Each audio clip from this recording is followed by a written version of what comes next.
Oh, hello, everybody. Don't forget to subscribe and hit that bell to be notified when we go live again. Please comment even after the show if you're watching this on the replay, because I want to know that you're here. Okay, I will respond to your comments if not today or tomorrow. And if you're joining us live, consider sending a super chat. We're raising money to build our academy to train and teach everybody how to investigate the phenomenon under the ultra spectrum.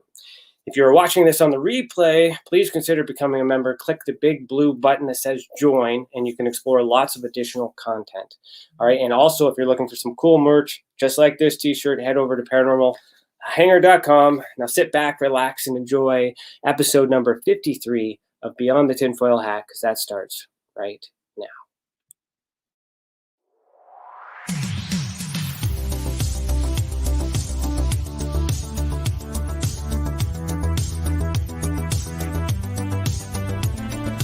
This is Lady Anne, owner of KPNL Radio and hostess of the Caravan Library of Lore, and I support TESSA. As an experiencer myself, I have filed my own reports with them, and the professionalism and heart they have shown my case goes above and beyond. If you have had an experience, I cannot recommend TESSA enough. Hi, this is Ernie Hudson, Winston Zeddemore from Ghostbusters. I want to let you know that Brian Stacy, he's created the Experiencer Support Association, TESSA. You can check them out at www.tesacan.org. Now, they investigate paranormal, UFO, and provide support to experiencers. But you can check them out at, like I said, www.tesacan.org and see for yourself if they're really Ghostbusters. I can tell you this, they are a non-profit organization. Good luck, have fun, and keep it blessed.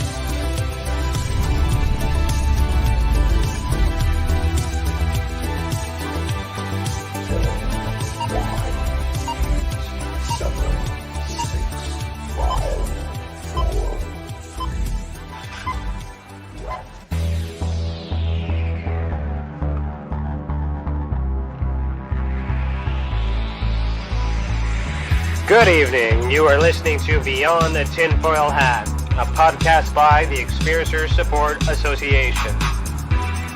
TESSA is a UFO, paranormal, and paracryptid investigation association. We investigate everything belonging to the global phenomenon linked to highly strange and unexplained experiences. We also connect experiencers with other experiencers, creating a safe, positive environment to engage and discuss this phenomenon without judgment, criticism, or retribution.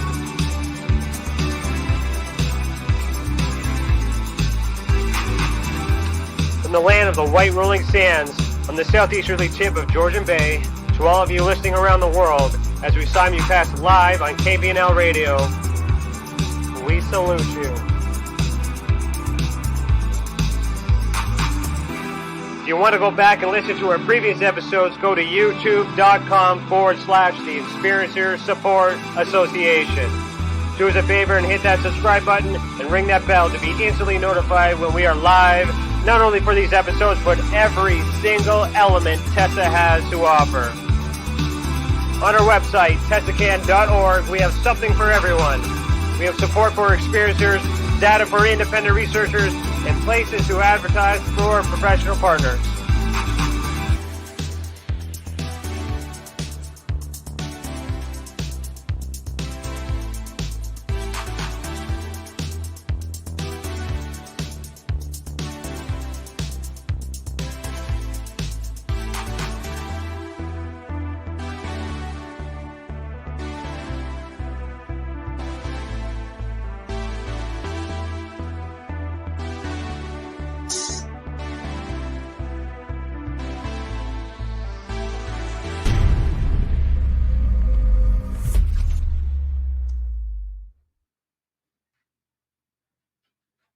Hello, everybody. Today is Thursday, May 20th, 2021, and I, Ryan Stacy, am your host this evening. Before we bring in our guest tonight, I want to remind everyone chatting live to put the word question before your question, so that way I can quickly find it if I need to. A lot of you guys have been conversing in the chat, and it's really confusing. So if you just like to comment here, if you could just do that, it would really help me out. I will read those questions when appropriate. However, if you super chat, I will ask that question as soon as I see it. All right, the banner on the screen will show you that example, like I said right there. So, all right, our guest for Season 3, Episode 17 is Michael Horn. Michael Horn has over 40 years of experience as a science researcher and begun his study and research into the UFO contacts of Billy Meier in 1979. In 1986, Michael found previously unknown warnings originally published by Billy Meier beginning in 1951 about an unnatural man-made climate change, global warming, the increased frequency and intensity of storms, blizzards, tsunamis, and the coming climate destruction. Michael also found that Mr. Meier was the first person to warn about the damage to the ozone layer from an A-bomb explosions and about the connection between the extraction of petroleum and earthquakes and volcanic eruptions, all of which were subsequently scientifically corroborated. In 2004, after 25 years of research into Meier's information and the evidence substantiating his claims, Michael also became the voluntary Authorized American Media Representative for Billy Meier. For Billy Meier Contacts. Michael gives national and international multimedia presentations, university lectures, and interviews, etc., and makes frequent media appearances representing the Meier Contacts. In October 2020, Michael discovered never-before-seen historically unprecedented photographs from 1981 of a UFO interacting with a then top-secret U.S. stealth fighter at Groom Lake, Nevada. And the list goes on and on and on. So you can find his website at theyflyblog.com. All right. So Michael, put on your tinfoil hat. How are you doing this evening? Right. I'm fine, Ryan. Actually, it was it's funny you asked that because I was all buzzing around today doing stuff here, and then suddenly it's like I was getting ready for this and I started to relax, and I'm going to have to slap myself a little bit. I'm sure we'll keep awake with the discussion, but I got myself into this really nice and relaxed place, which I think might be better than being all amped up because we've got a little time to work here. Yeah, well, no, I hope so. I hope that intro didn't put you to sleep, though. A lot of work goes into those things, you know. So, thank you for being here. Just for the audience knows, we are going to get into some controversial topics in here. It's something we haven't covered before, something I usually avoid. However, Mr. Horn here has the credentials to support these alternative theories, or I won't say, I don't know if theory is the appropriate word, but I mean under the pretext of the possibility of some of the things that are happening in the world are something else. I'm really excited to hear that alternative perspective. But before we get into that, I would like you, Michael, to just introduce yourself and let our audience know, like how did you become who you are? I mean, that's who you are now, but how did that happen? If you mean in terms of this material, ever since I was a kid long ago, I was fascinated by outer space. And I grew up listening to the radio and then TV shows, space heroes, you know, so primitive compared to what everybody is used to today. There's just no comparison. I even did a record in back about 1967 or 68, actually got released on A&M, a record company, called Captain Tim, about growing up in front of the TV set with space heroes.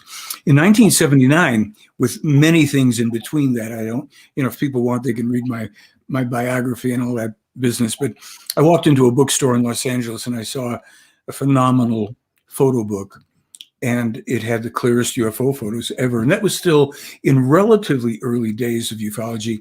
Not that it was unknown, but really quality photographs and things pretty much unheard of. And these photographs remain the clearest, the ones from Mr. Meier, of any photographic evidence. And we can get into anything about that, including challenges if people have it about evidence. But that led me to want more information. A few years later, I got 1,800 pages. Those were transcripts of the conversations allegedly between Billy Meier and human beings who called themselves at the time Pleiadian for a specific reason. There is no such thing as Pleiadians, another story. But I went through these transcripts for months because they were also a little bit difficult in terms of the translation. They were in English. translated by somebody who was much more of a German speaker, clearly, but they were fascinating. And I slowly started to get a sense that this was about something even more important than UFOs. And that evolved because within the next several years, I was already charting specific, prophetically accurate scientific information that these people had been conversationally conveying to Billy Meier, as well as things that were specific prophecies and or predictions for our world. And I thought, this is a higher standard of proof, even though Meier's evidence has been independently authenticated. Always get into that too, and by really quality, high-level people. You start to get into information that a man in Switzerland, a one-armed man living in the boonies, is publishing about virtually every planet in the solar system, geopolitical events before they happen. And it kind of goes, wait a minute. So I turned my focus mainly into that higher standard of proof, which would be, it's unimpeachable because, simple thing, we have copyrights that show when Meier published the material, and the events happened after the copyrights. Case closed. And I've run that by judges and people who are knowledgeable about the law, and they get it. A lot of people who are in ufology don't yet get this, and this is where part of where I want to take the conversation, because I'd like to present my view about what might be an upgrade necessary. And I could stop with that. There's so much more. I've been to Switzerland 20 times. I've produced or co-produced 5 different documentaries. I've interviewed 14 of the eyewitnesses to Meier's almost 24 assassination attempts he survived. It goes on, and I'm not alone. Yeah. Let's talk. Thank you for sharing that too. And then to give context, who is Billy Meier? Great. Billy Meier is a now 84-year-old Swiss man. He has one arm. He lost his left arm, most of his left arm, in a bus accident in Turkey in 1965. A year before that, by the way, he had been in India with a photo album of something like 80 UFO photos. He was in the middle of nowhere in India, and he was interviewed in a newspaper and all this stuff. So Billy Meier is this rather remarkable man whose life it's kind of a combination of Luke Skywalker, Indiana Jones, and Lawrence of Arabia. He was known as the Phantom in the Middle East in the 50s because he was hired by police departments in West Pakistan, Turkey, and India to bring in serial killers and mass murderers. He's a man with nerves of steel. He never killed anybody, but he's protected himself and others with weapons when necessary. I mean, the man has a biography. People have no idea. And he doesn't publicize. He basically says, here is my evidence. Here are my writings. This is now for people who are interested. And that has attracted a lot of, attention and very serious investigation dating back to at least 1975. So where does his involvement with ET and UFOs come in? I like to say this very often at the beginning of an interview because it's so important. According to the information in this case, and that means when I can't prove something, as opposed to what I can, and others, I'm not the only one who can prove this. You could prove this in 15 minutes, and I always talk about how that can be done. But when I don't have the ability to prove something here, now I say, according to the information of the case. So, as a 5-year-old boy, Billy Edward Albert Meier, he was Edward Albert Meier as a child, had his first voluntary face-to-face contact with an extraterrestrial human being, which led to an 11-year span of face-to-face contacts on board, taken around this world, taken off this world, traveled to many places in space and in time, according to the information in the case. 11 years after that, he began contacts with an extraterrestrial woman who was his second contact person who would tutor him, mentor him, take him on similar kinds of excursions and teach him many, many things. And pardon me, and then in 1975, the official contacts began with another female, and official because these were intended to present information to the world officially evidence, photographic, metal, sound recordings, all this stuff, as well as the documented conversations. And so his contacts began 79 plus years ago, and they continue to this day. So then lends to the question, why is he not here and why are you here? Sure. Well, a few factors that are kind of logical. Number one, he's an 84-year-old Swiss man whose first language is not English.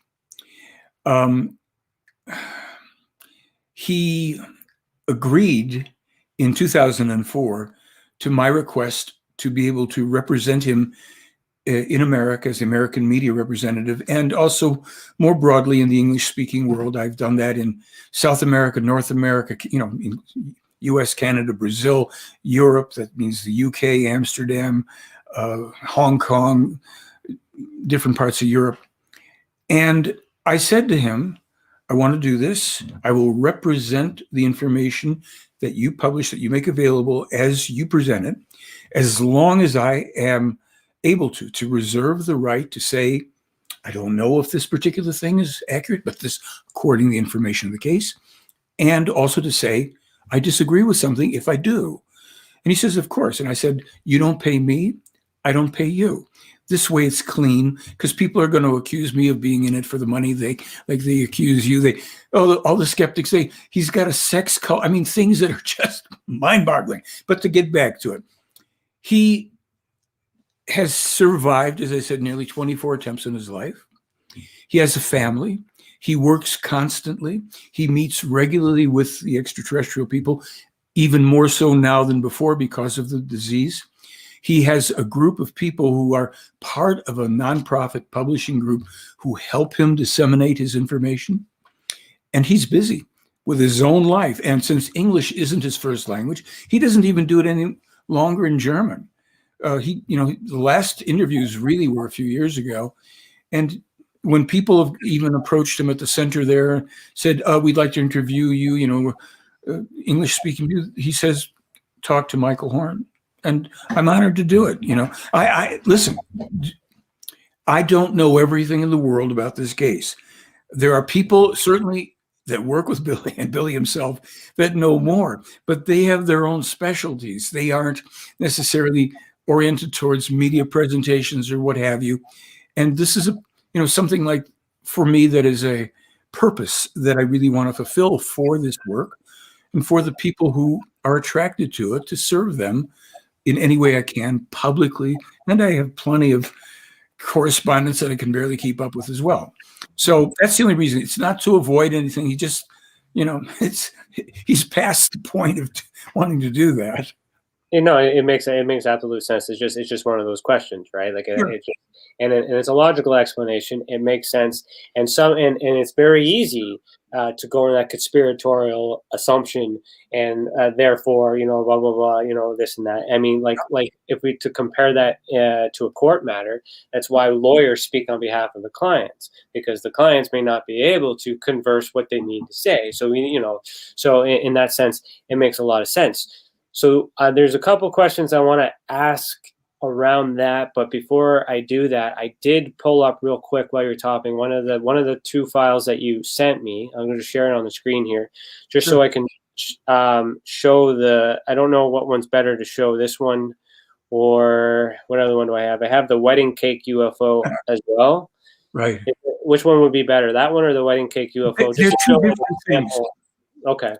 The wedding cake is the more exotic. This is interesting in its own right because of what has been discovered in the films here and what's Okay, claimed. so how about you explain what this is, and I'll just scroll through and Sure. and kind of narrate. This is like a front page of an analysis done on what's called the pendulum UFO film.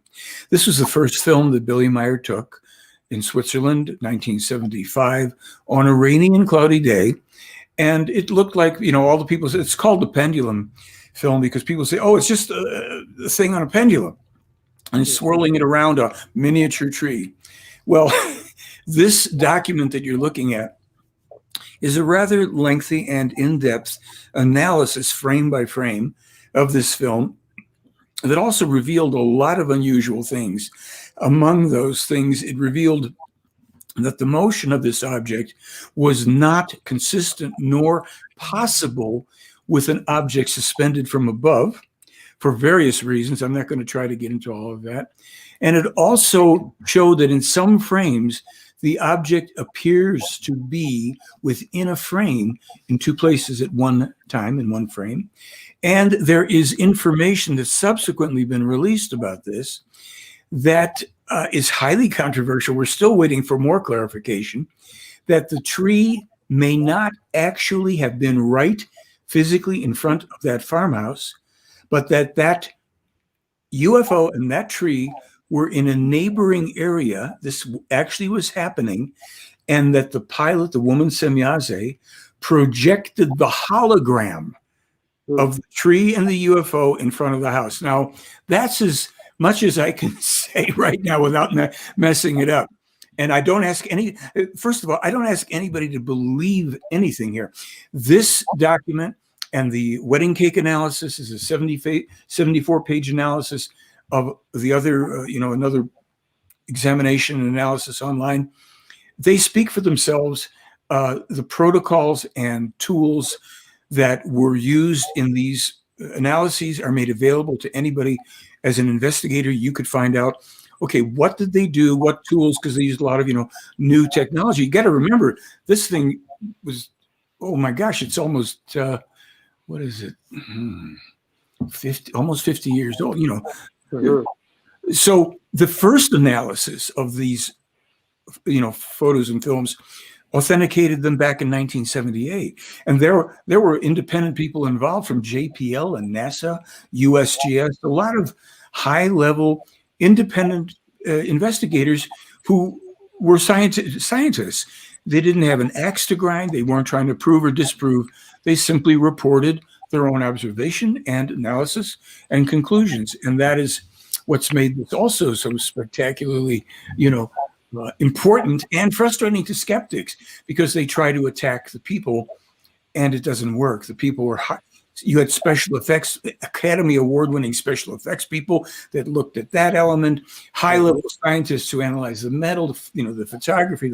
So that's on that level. And see, this is the thing that's missing from ufology. Where are all the claimed cases? Where's the evidence? It's anecdotal, with the exception. Sure, there's photos of UFOs, but unlike this case where Meier took over 1,200 UFO photos, some of them were sequences, 9 in a sequence, 34 in a sequence. It begs a question that is never asked. How did he know where to be to take 9 or 30 UFO photos or films? How did he know? If this isn't a one-armed man making the most sophisticated, beautiful, detailed models, and then the investigators come over from America and say, okay, well, you say you're photographing these things. He says, yes. We'll load your camera with film for the next time you're going out. Okay. He says, I've been called on a contact. They load the camera with the film. Comes back 4 or 5 hours, whatever later. They develop the film. Yeah. 34, 35. This is why, as you know, and as people who've seen any of my stuff online on Twitter know, this is why if I ever had any hair left, I've torn it out about UFO Twitter and UFO experts and online and all this stuff, because it's not that nobody is talking about the unasked questions. And then the big unasked question that we can jump to it, we'll come back to all this stuff. If this is real, if Billy Meier's contacts are real, what's the reason for them? And I say over and over and over, people, it isn't intended for you to chase lights in the sky. We're done with that. There are unknown objects in the sky. Some are natural, some are not natural, some are man-made on Earth, some are not. Now that we know that, and if we look at the Meier case, what's the reason? And I'll answer that, but you ask, because I'm loaded for bear. Well, first of all, I I looked at those for the first time tonight as well. And while you were explaining that, and I am looking at that, it reminds me of the article, or sorry, the thesis report that I've just previously released. It's 105 pages on, I think I shared it with you. I'm not sure if I did. If not, I'll share it afterwards. But essentially, I did some research just as the way as you're explaining it. I put it out there. No one is looking at it. I gave it to the people that I think would look at it. No one's looking at it. And I've been feeling like, maybe it's just not good enough. And I'm thinking, well, it's got to be something bigger, some sort of suppression. And in this element, this is coming, from my understanding, this is coming from a man from another country. And it's being presented as I'm presenting to an American audience. And it's also being suppressed because it's a detailed analysis of an event that is confirmed. There's opinion on whether or not the object is there or not, but those pictures are so clear, and yet we know that when we get something from the government, it's grainy or it's fuzzy. Hell, we're still getting black and white photos from the moon, and you look at the moon, you can tell that it's not black and white, especially when it's illuminated. But so I guess we can just jump into the first controversial question of the evening. Is I guess I did write it down. What's really going on with Lou Elizondo? Okay. Well, I'm going to give you my opinion of what's going on. And let me just say, I'm not trying to be softball at all. Lou seems, in many ways, he seems like an affable, nice human being. It's nothing personal. Here's the thing. Lou Elizondo has been in the defense intelligence military for many years, certainly connected to UFOs since 2007 or 8, whatever. How is it that you and I and thousands of other people have discovered the Billy Meier case, whatever our opinions are, and no matter how many times and how many people are asking Lou Elizondo, he won't answer the question because he has a pledge. I will always tell you the truth. I will, hold myself accountable. I will, always push for full disclosure. So I said, okay, Lou, the truth, full disclosure, the Billy Meier UFO contacts. Crickets, won't answer it. Now, I know he knows that I'm talking about it because I put out recently a blog in which I have a video that was taken by Sean Cahill, or Cahill, however he pronounces his name. Sean is photographing himself, and then he pans over. While they're listening to me talking about Lou, they pan over to Lou in the front seat. Looks like a passenger seat, perhaps a European car, I don't know, or a reverse thing. Pans over, and Lou smiles and waves. They know I'm asking the question. Sean won't answer it. Lou won't answer it. And that raises a couple very troubling possibilities. One, Lou Elizondo, after all these years and fronting all this stuff on UFOs, TTSA and all that, he doesn't know about Billy Meier? The contacts going on for almost 80 years, the most dramatic evidence used in the X-Files poster auctioned off. So he doesn't know? That would bother me if this is the man fronting for this whole thing, or that he does know, but he won't say. That bothers me. Now, I will tell you something that I have not announced in any other interview. Christopher Mellon knows it's real. How do I know that? I'll tell you and your audience. Chris Mellon was in an interview with Joe Rogan, a man who's had too much to smoke and too much to choke and can't think straight. Joe Rogan was provided by us with the photo book from Billy Meier, 617 clear, primarily daytime photos, up to 3-4 of the crap. That got to him last year. What he said when Dan Aykroyd was talking to him, Dan Aykroyd brings up Billy Meier and he says, "Oh, I got that book. It's photoshopped." Photoshopped 1964 to 81? By who? That's Joe Rogan. So Chris Mellon is on with Joe Rogan, I don't know, a month or so ago. And Joe Rogan, because he's so bright, he says something about, yeah, that guy that hoaxes UFO photos in Denmark. Well, Chris Mellon says, you mean the Swiss guy. That's right, says Joe Rogan. So I think to myself, I want to find Chris Mellon. And I find him. And I send him a message with several links to the stuff I have on my website. And he writes back to me, exactly. I must have been having a senior moment. Now, just to translate that for people, I sent him the rebuttal to Rogan's BS with the documentation, and he says, exactly, I must have been having a senior moment. He may not have put the two things together. Yeah. Now, if Chris Mellon wants to now deny that he said that, I have it, I, of course, screen captured it all. I'll put it in the blog tomorrow, probably. But I thought I'd announce it on your show. And the problem here is that either of the possibilities for Lou Elizondo are not very good. And so I'm going to ask Lou Elizondo to ask Chris Mellon, or ask Chris Mellon to tell Lou it's real. Look, the serious part of this is it tells me that something is rotten in, as Joe Rogan would say, Denmark. You can't have a high-level intelligence defense person fronting the UFO topic and complaining about the bad treatment the government's giving him, who doesn't know about Billy Meier and who won't tell the American people the plain, simple truth. This is real. There's no threat from it. Now, in the blog I put up today, I put up an article of mine from 2007, which was actually an article written by Billy Meier 10 years earlier, explaining the origin of the UFO cover-up during the First World War, all the stuff about the American involvement in this for decades.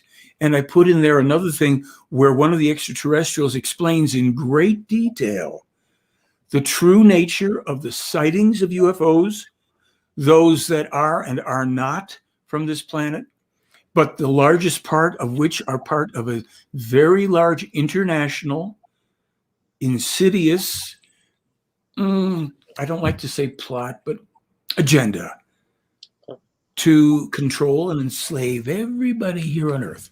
So what my genius friends on UFO Twitter are all a Twitter about, sorry, friends, you've got to start at the beginning. Learn how to think, how to investigate, how to discern.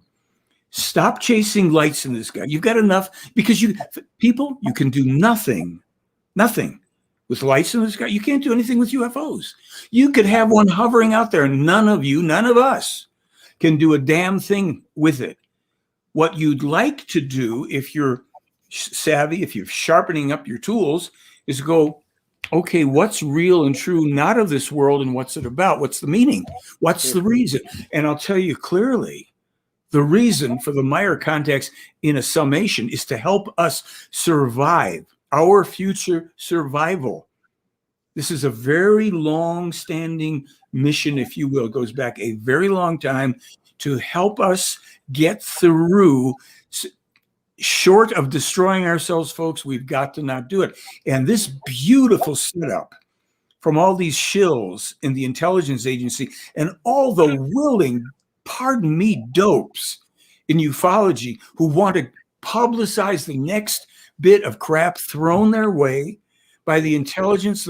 The media now is effectively owned by the CIA. If you can't tell that from all the UFO, 3 years ago, could you get a UFO story on anything?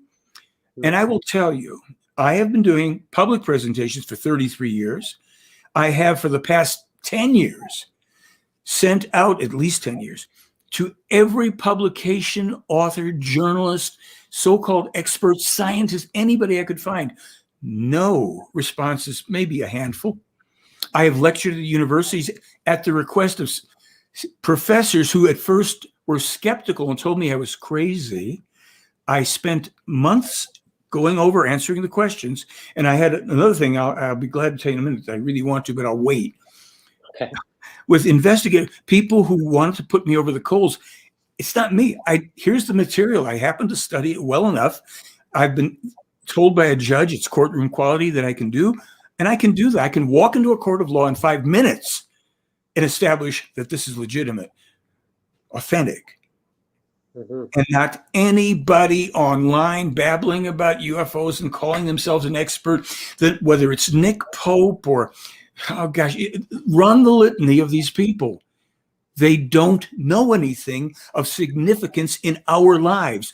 Can you cite, can you remember anybody, a significant piece, a page of uniquely important, previously unknown scientific information brought forward by any one of these people, let alone 45,000 pages published by this man with the help of these human beings for the love of humankind purely, to go through this with a world that can't think, that is ungrateful, that it just wants to be entertained. That's what ufology is. That's why the media has been now co-opted by the intelligence services, because I'm just being blunt here, folks. It's preying on the gullible, the inexperienced, those people who don't. I mean, every day there's a new person popping up on Twitter. I'm a UFO, UAP investigator. Phenomenon. Forget phenomenon, people. Find meaning. If you can't find evidence, if you don't know how to recognize evidence, if you don't know how to vet evidence, and you can't understand the purpose of this, you are just an entertainment junkie. You're kidding yourself, and you can block me and anybody else who's talking about this all you want. Your life is hanging in the balance. Quite literally, and we can get to that one. But so I know I appreciate everything you're saying, and as I mentioned before we started, I've always felt uncomfortable about this fresh new push towards this document in June 1st, and I couldn't figure out why. The way you explained it to me allows me to, like, I'm resonating with what you're saying, and to be honest, like as an individual investigator who uses UFO Twitter and YouTube and all these mediums as an attempt to get the message out there, it's quite challenging to be used effectively. I would prefer not to engage in those communities, but the fact that I was in that pot doing what I do as I normally do, you and I connected. So I do feel like it's needed, but like you just be. But the right people will gravitate to the right. Like there's these subcultures, these subgroups within it. And now I'm going to be sending you my work because I want you to rip that apart, because like, you know, we got this quote here that somebody should be, I am doing that. It may not be the best, but it feels like you'd be the guy to tell me that I'm at least doing better than 90% of what's out there. And, I lost where I was going, but I was really, I'm really starstruck right now. So you're basically saying all the things that I've been feeling, and you put it into words. So thank you so much for that. Oh, you're welcome. I'll tell you a little anecdote. I've told this before, but as an investigator, you might appreciate this. January 2017, I get a call on a Saturday morning from a gruff-sounding older guy. Says his name is Joe. He's an investigator. I represent this Meier case. Yes. Will you speak about it to me? Yes. He said, are you sure? Because I think it's a big hoax. I said, sure, let's go.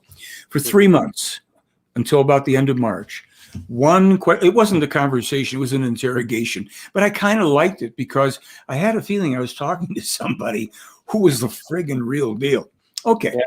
He reappears at the end of August in 2017. And he calls me up and he says, it's Joe. I say, I know. Will you still talk to me? I said, I will. I'll tell you who I am, and I'll tell you about your Billy Meier case. Go ahead. I'm the former top-level investigator and supervisor for the United States Air Force Office of Special Investigation and the Department of Defense. Check your email. Don't take my word for it. So go over there. He's got, I don't know, a few photographs, tabletop, full of citations, close-ups on, Department of Defense, USAF, all this stuff. Promote this man at every opportunity, the best we've ever had. This kind of thing. It's like kind of like one of those movies, but it's real. And he says, you saw that? I said, I did. He says, now you delete it. I said, okay, so get rid of it. You don't keep it. I said, okay. Did you delete it? Did you? Really? Yes, I did, because it's a matter of honor. You know, I'd love to have kept that. But he says, okay, that's who I am. And then he said, look, after we were speaking before, I went and I did this. I looked into that. The bottom line is that the Billy Meier UFO case is 100% ironclad authentic, and I will take on any skeptics on your behalf. He did. He took on a guy named Kevin Randall and another guy in India whose name you may not know, demolished them both. And then he called me and he says, look, these skeptics, if these are the kind of people that are attacking Billy Meier, he said, I don't even want to bother. They don't know what they're talking about. They're not investigators. He wrote a nice long article on my website. He explained in layman's terms, simple forensic kind of criminal procedure, means, motive, and opportunity. I had written a similar article 7 years before, but I don't carry the weight that this guy does. So I feature his article. And he explained how anybody, you don't have to be a professional investigator. You need to just think logically, stepwise, means, motive, opportunity, go through this. If you can't, he said in the right away, he said, if you cannot show me with evidence where this 27-year-old vagabond in 1964 traveling through India with 80 UFO photos in an album, who's interviewed by a prestigious paper, where he got those 80 UFO photos in the middle of nowhere in India, if you cannot show me where that happened, you're done. And to date, nobody. After that, the skeptical challenge just seemed to dry up. A couple people would try to appear, and it's just like they're done. So and this is good for you, I think, also as an investigator, because look, I'll be honest with you. You know, it's like I have a blog where I talked about finding the mother lode. You know, somebody gets a map and somebody else has a map, and people are searching for this mine. One day a guy comes in and he's got in his hand, he's got the nuggets. I found the mother lode. Now, if another guy walks in the door, he says, hey, I've got a map here. I think I know where the mother lode is. Should everybody push aside the gold in hand and start running out? I mean, you can if you want to find more, whether or not it's there, or you're going to go, wait a minute. Let's go to the mine where we know the mother lode is, where we know that what we claim to be looking for can be found. This guy found it. He's given it to us. He said, look, I found it. I've got enough for myself. You guys take the rest. I can't even carry it all.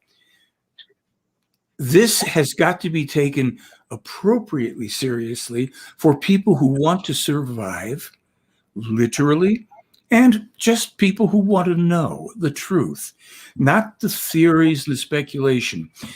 We have dealt with... I've sent this information to anybody you know of or heard of, probably in so-called ufology, inviting them. I've offered this freely to Stephen Greer 15, 16 years ago. Would not even look at me. And here's the interesting thing. I just saw a 20-minute video he did the other day he was being interviewed by this guy, Jan Wiedner, I think it is, about the secret U.S. military. It was a very good video. I wish the guy wasn't so dedicated to profiting and pushing silly things, because he's got good info there. If he wanted to take the Meier material, because we've got the background he doesn't know it unless he's reading Meier's material. And we've had people who have gone through this material and have just been staggered by this. No, it's okay. I just wanted to kind of touch on the evidence part. So as an investigator, as we're referencing, it's when we're doing any investigation, it's easiest to figure out the when, the where, and the how, sometimes the how. But it's really, really, really, really difficult to determine the why unless we get collaborating evidence and piece it all together and finding that right person to listen or to do it. So moving forward, I kind of want to throw in some why, because those are the questions that never get asked, in my opinion, that never get answered. So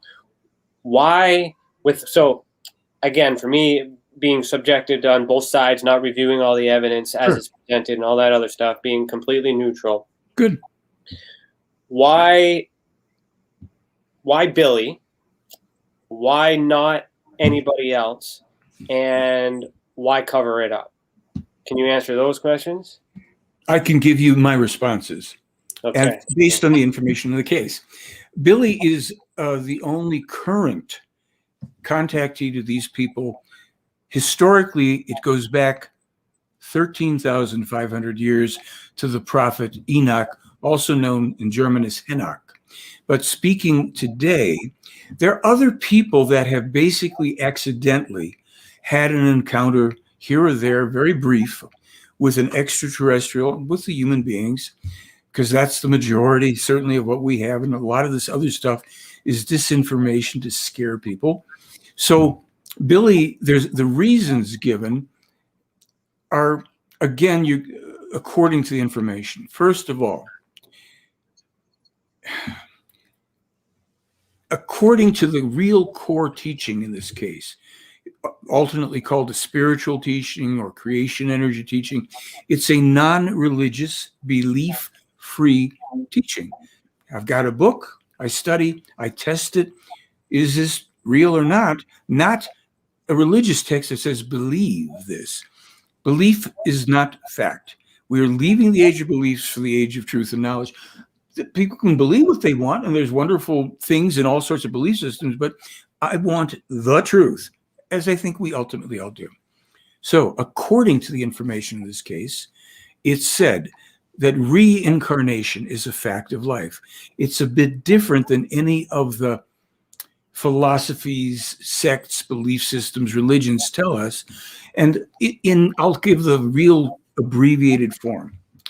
We hear the term soul, but soul is not a real thing. Soul is the psyche, overall centrally located around the solar plexus. Has a lot to do with the consciousness, the emotions, the personality. It's temporary. When we die, this whole construct is dissolving, but the contents are being absorbed by something called the human spirit, the eternal, immortal part of us located deep in the center of the brain.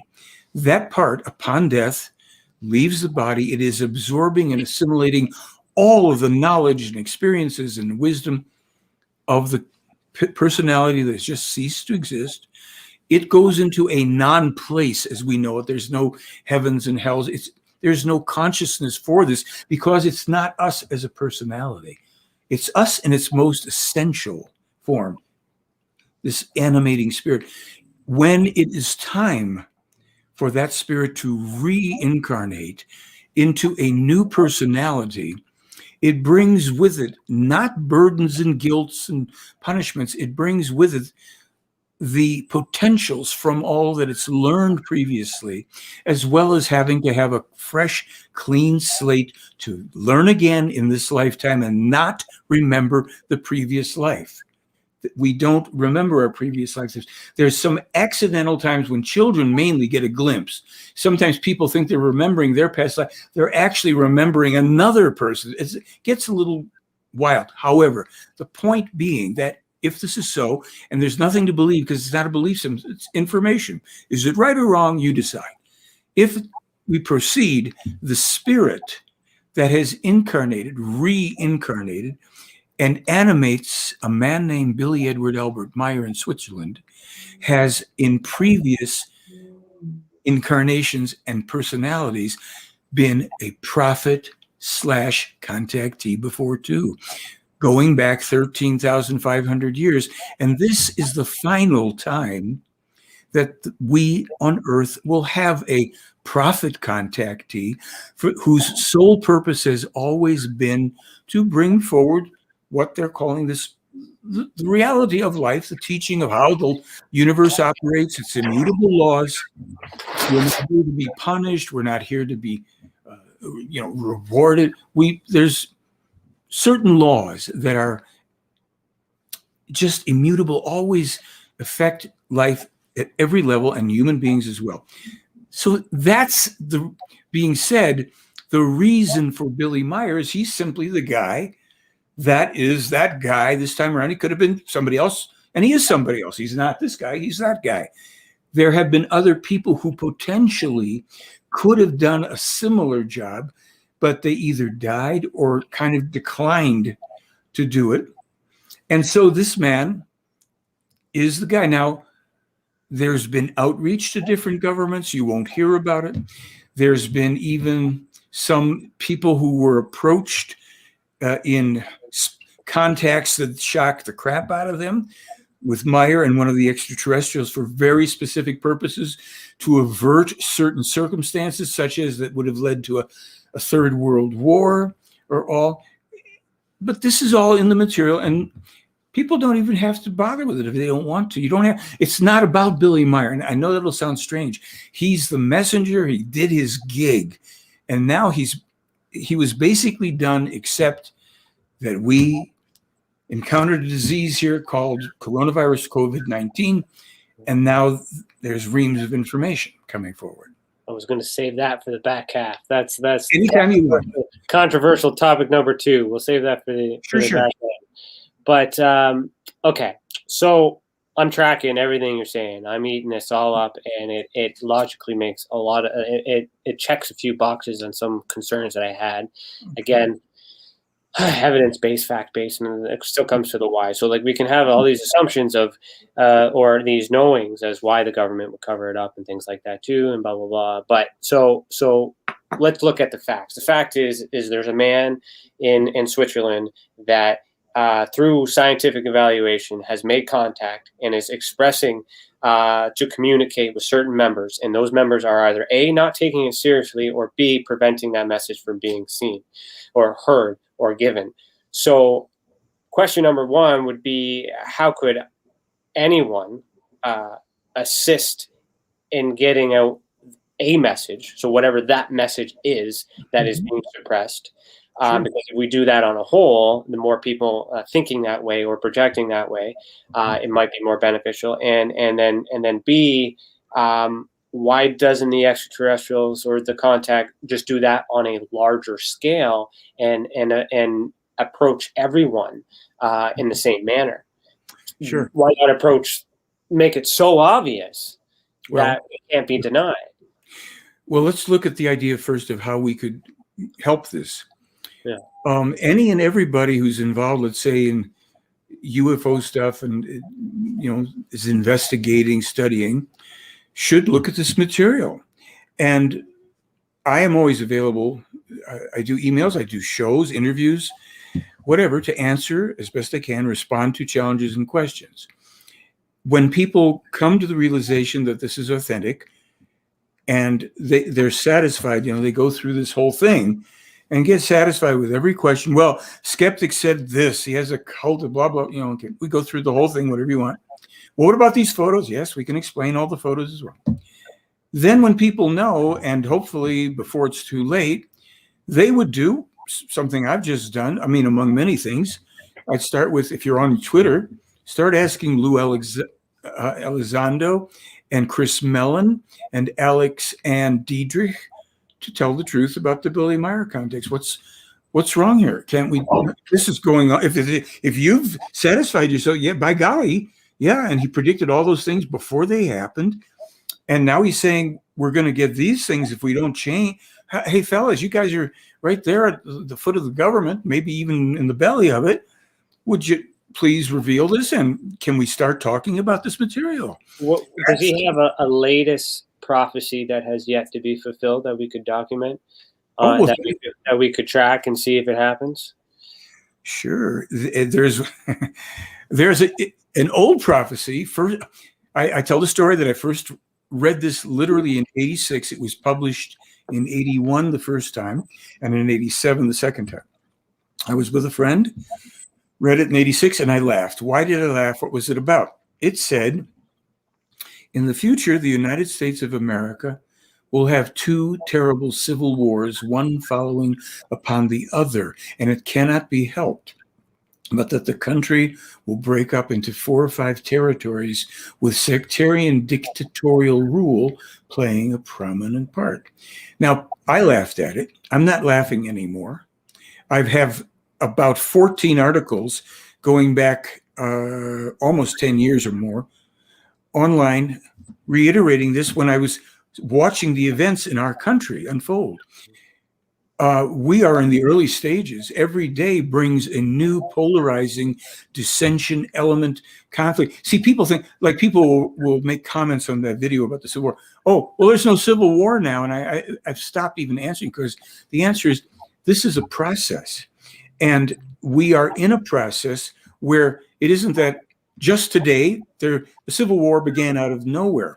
For instance, in 2017, just a few years ago, in many predictions, Meier stated that the rulers and people in America would be attacked by governmental, non-governmental, anti-governmental people trying to overthrow.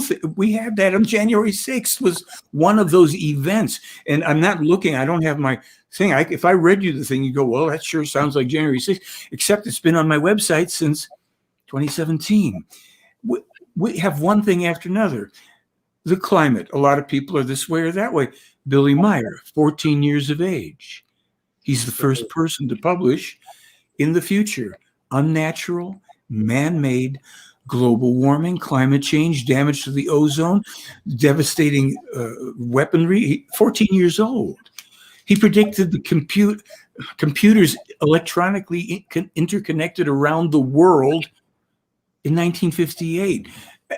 I have dozens of things. What's happening next is what I'm getting at. What's happening next? All right. Under the context that everything he's predicted has come true, what's next? All right. Well, let me give you one that I was in. So this is, I'll connect to current and future.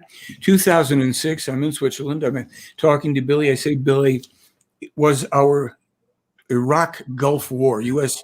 Gulf War, fundamentally about oil? And I thought he'd say, yes, it's fundamental. He says, no. Fundamentally, it was about your dollar. If things go a certain way, you may as well roll cigarettes with your paper money. Now, in 2017, he elaborated the coming global financial crash, and he spelled out all the various things that will be bringing about. We're at the doorstep of it. We're not far from it. A global financial crash due to speculation, due to the terrible indulgences in business and commerce, where leaders and CEOs are paid outrageous sums, where money is funneled away from the people into this private, just all of the factors. I mean, a long thing, what's coming. And in there, he also reiterated that for America, the people in America will be dispossessed. The government will turn the police and the military against the partly heavily armed populace. Now, that's just some of it. We have specific predictions on, 7 different volcanoes that will erupt with 100% certainty and will cause massive destruction. Plus, another couple of things pertaining to eruptions and seaquakes and tsunamis that are going to be devastating as well. For instance, in 2005, Billy Meier published a warning from the Pleiadian extraterrestrials. There will be a 9.0 earthquake in the area of the Cascadia subduction zone up in the northwest that will run for 5 full minutes at 9.0. I've been in 7.1 earthquakes for maybe 20 seconds. 5 minutes at 9.0? If you have any teeth left, I don't know, it'll be like. And then he says that generates a massive tsunami into the area off the coast of Portland. Then another earthquake, another tsunami, and then the wave heads west towards Japan. 2005. In 2008, OSU predicts a 9.0 earthquake running for 5 minutes with a tsunami afterwards. We have one after another. Here's some other stuff. I went 2 years ago. I took some of Meier's information up to what's called the USGS in Flagstaff, Arizona, to the man doing the imaging on the Mars rover. Pages of information on Mars. Showed it to him. He could not explain how it was possible that this man living in the boonies in Switzerland 20 and more years earlier published information before NASA discovered it. We have about 250 of these. So we're not short on that. This is where you can prove the case 5-10 minutes and you're done. Let alone Joe Tisk's whole thing with the means, motive, opportunity. How do you hoax the 1964 photos? Can't prove that. Case is real. Let's move on. With you, let's do it. Any of it, March at your rate of speed. Yeah, no worries. So we're going to pause, actually. We're going to pause for commercial. So, okay. But we'll continue after a message from our professional partners. Also, if you're listening to this live on KPNL Radio, which I see you're commenting, nice to see you. Thank you. And I know he mentioned Portland in there. I think that's where you are. Hopefully you're safe when this happens. Head over to youtube.com/the Experiencer Support Association to see this video that goes with the show if you're listening to this later. Don't forget to, I thought I deleted that. Ignore this. Remember that you're listening to Beyond the Tinfoil Hat, which is off the cuff podcast by the Experiencer Support Association, and we'll be right back. Ryan is one of Canada's leading new UFO investigators. He conducts and oversees UFO investigations on a constant basis and was really taken by his research. He's compiled a tremendous amount of data regarding UFOs in Canada. And just as interesting, he really goes over how UFO investigations are done and what are some of the mistakes that people make when they submit evidence. Note for starters, don't edit your videos or photos before you send them. If you want to hear more follow-up conversation between Ryan and myself, you can go to richardolanmembers.com, where we have a candid conversation on ufology, the paranormal, and more. And remember, while we learn and grow and search for the truth, let's be good to each other.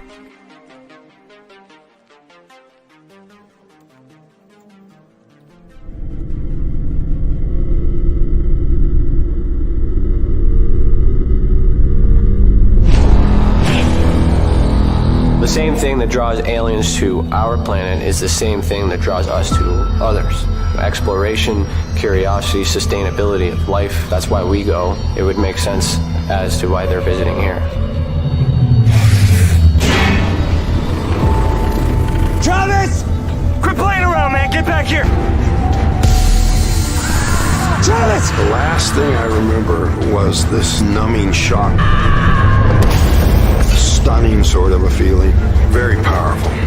Get away from me! I was just out of my mind with fear, just screaming the whole time. It's been theorized that aliens prefer remote areas because they don't want to attract attention. Whatever it is that they're doing, they would want to do that in a less populated area. There are multiple accounts of the same thing from people from all over the world. People that do not know each other, do not live in the same cultures, and they're all looking up, they're all seeing things in the sky. So it would be naive of us to think that we're alone in the universe.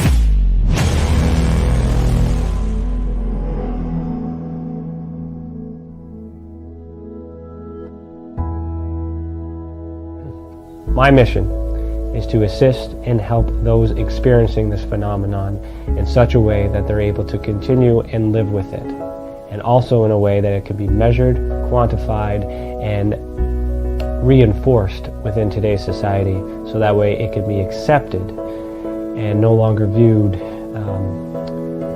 in a negative way.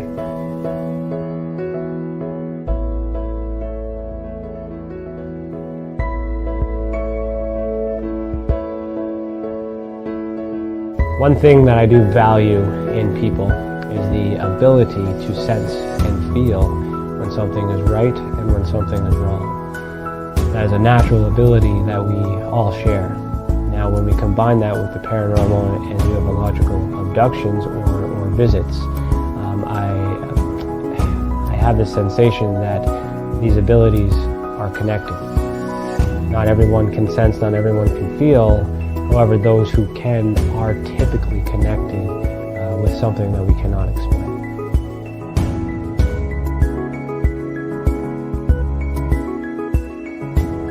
And part of my research is not just to investigate the experience, but it's also to understand and study the experiencer, to find out what they have in common with other experiencers, to try to figure out what the actual makeup is in order to be on that spectrum. There's a lot of it happening all over the world, and I do not know of any other study that is focusing on the individuals as people, only the phenomenon. Welcome back. You are listening to Beyond the Tinfoil Hat. If you are still enjoying this episode so far, please consider becoming a member of our channel or send us a super chat. Your membership will get you bonus content like this episode, exclusive videos, and it will help us reach our goal of launching our training center, Interstellar, the Academy of Ufology and Paranormal Studies. Also, if you've experienced an unexplained event involving the paranormal, UFOs, extraterrestrials, dogman, or any other paracryptid, head over to tessacan.org/reporting system. The more reports we get, the more we will understand this phenomenon and how it affects our people. The others who have already reported be that example that proves we are making a difference, and if it wasn't for those reports, we would not be able to do what we do, and for that, we thank you. So, and it was a shout out to our members there that are here tonight. Hello, Angela. Hello, Chantel. Thank you for being here. And everyone else on YouTube, good to see you. Remember, if you guys do have a question, get them in. I don't see any questions coming in. Just remember, type question and then whatever you want to ask, and then we'll answer it. So, Michael, not knowing so much about TESSA before coming in, seeing those videos for the first time, in relation to what we've been talking about, how does that compare to ufology? Well, I didn't see, I didn't see everything you were scrolling. I went to get a glass of water. Oh, so I'd have to actually look at what you're showing me, but I have to also honestly say this. Now, I've been at this 42 years. So when I first discovered the evidence, the photographic and other evidence, that's 1979. And since that time, I've had 7 sightings of craft myself. I've been within 20 feet of one of the craft from this group. And it's very interesting. It's not important. And I would say this to people in ufology, because if I could get people to get their feet on the ground, we know there's phenomenon. There's phenomenon. But it's just like a cargo cult somewhere in New Guinea or whatever that sees an airplane fly overhead. Mm-hmm. And, they build a structure for it and they wait for the planes. Meanwhile, people that fly the planes, they land the planes, they go have dinner and all this. Whatever our beliefs and constructs and anticipations, I'm really, and I don't ask people to, to buy this or not, but I would say, forget it. Why? Because there's phenomena. Some is natural, some isn't from this earth, some is man-made. Nothing is paranormal, and that bothers a lot of people. There's nothing paranormal. There are things that are either hoaxes or, if they're real, they are operating according to laws that we don't fully understand yet. So the scientifically minded, if we're going to be scientifically minded, we're going to move from anything paranormal to what are we looking at and what are our conclusions? What do we do with this? It's that whole thing. We got the map. We went. The mine had the gold. Wait a minute. And I think that it's part, and I'm not trying to be condescending, it's part of the process of education when people are new to a topic, especially a topic that seems phenomenalistic. They want to do something with it and run around and talk about it and meet about it. Understood. I went through a whole period of time, early days, so-called new age stuff, and everybody's talking about UFOs and ETs, and people think they're channeling things and all. I've been through that. And when I have a guy like Joe Tiss call me up and interrogate me, basically for 3 straight months, and he goes on and finishes his own research, and he comes back and he says, I'm going to represent this to anybody you want me to. A man who sat at the top level of real investigative stuff where they vetted people to protect the country. Joe is the kind of person that I'm sure that someone like Lou Elizondo would understand and respect. He's not doing the respectable thing. I'll go back to that. So I'll have a final comment on that. Until and unless Lou Elizondo, man up, Lou, honor your pledge, tell the truth. And if you can't do that, you're bullshitting everybody, pardon me, then, then what we fear is coming in one form or another is coming. And that's another reason to say to people, find out what these people that the man has been meeting with for 80 years are trying to get us to notice, to study, to wake up to learn. So let's be specific here. What exactly, word for word, if you can, is his promise? What was his promise? Lou Elizondo? Yeah. I could, while I'm doing this, I could go and look it up. I'll have to do that. It was something like, I promise, I pledge, and as I say, I'm not quite yet on his. I'm not quite yet. It's okay. I was just trying to give context. So you had sent me a picture of that as well. So he basically promised to push for disclosure. Well, I will always tell you the truth. Yep. That was number one. Number 5 is I will always push for disclosure. I will always show respect to people. They won't tolerate any abuse. A bunch of nice. Somebody in the what did they call it these days? Personal development business said to him, Lou, this is the way you got to talk to people now, and say things like "thank you for sharing," which Lou does now. This is not genuine. This is not genuine. And the fact that so many people in this country are buying into this, it scares me for the survival of the country, which we already know from the prophecies. See, that's the thing, is it seems too willing. And here's the thing. I also sent my document to Lou Elizondo. I got an automatic response that says that he received it. And I also have confirmation that it's been received by people in his circle. And by his circle, these are people that are currently filming another TV series that Lou Elizondo was in. So I'm getting context that these people are in the same room. Good. But he's not, So with everything that you're talking about too, how much of this do you know or is available about Canada? Like, does Canada have a part in this at all? Because I have been trying to figure out why we're so quiet and you guys are so loud. First of all, there have been sightings in Canada because of the following information in this case. After World War II, the Allies took possession of plans for alternative craft from the Nazis. Russia, the US, France, Canada, Great Britain have secret military developments. Your government has them. When you see UFOs up there, 9 chances out of 10, they were made in Canada. Made in Canada, stamped on the side, right? China has alternative craft. The whole thing that's being done, by the way, with this thing with Elizondo is to prep for war with Russia and China, which we know from the prophecies is a non-win. Canada is mentioned in those prophecies in connection with the coming wars. Canada, okay, in 2002, I had these prophecies in my website in English. They were in German before that. In there, they mentioned that the Russians are going to move their troops to Arkhangelsk in preparation for their attacks against Scandinavia. What? Russia moved their troops in 2011 or 12 to Arkhangelsk.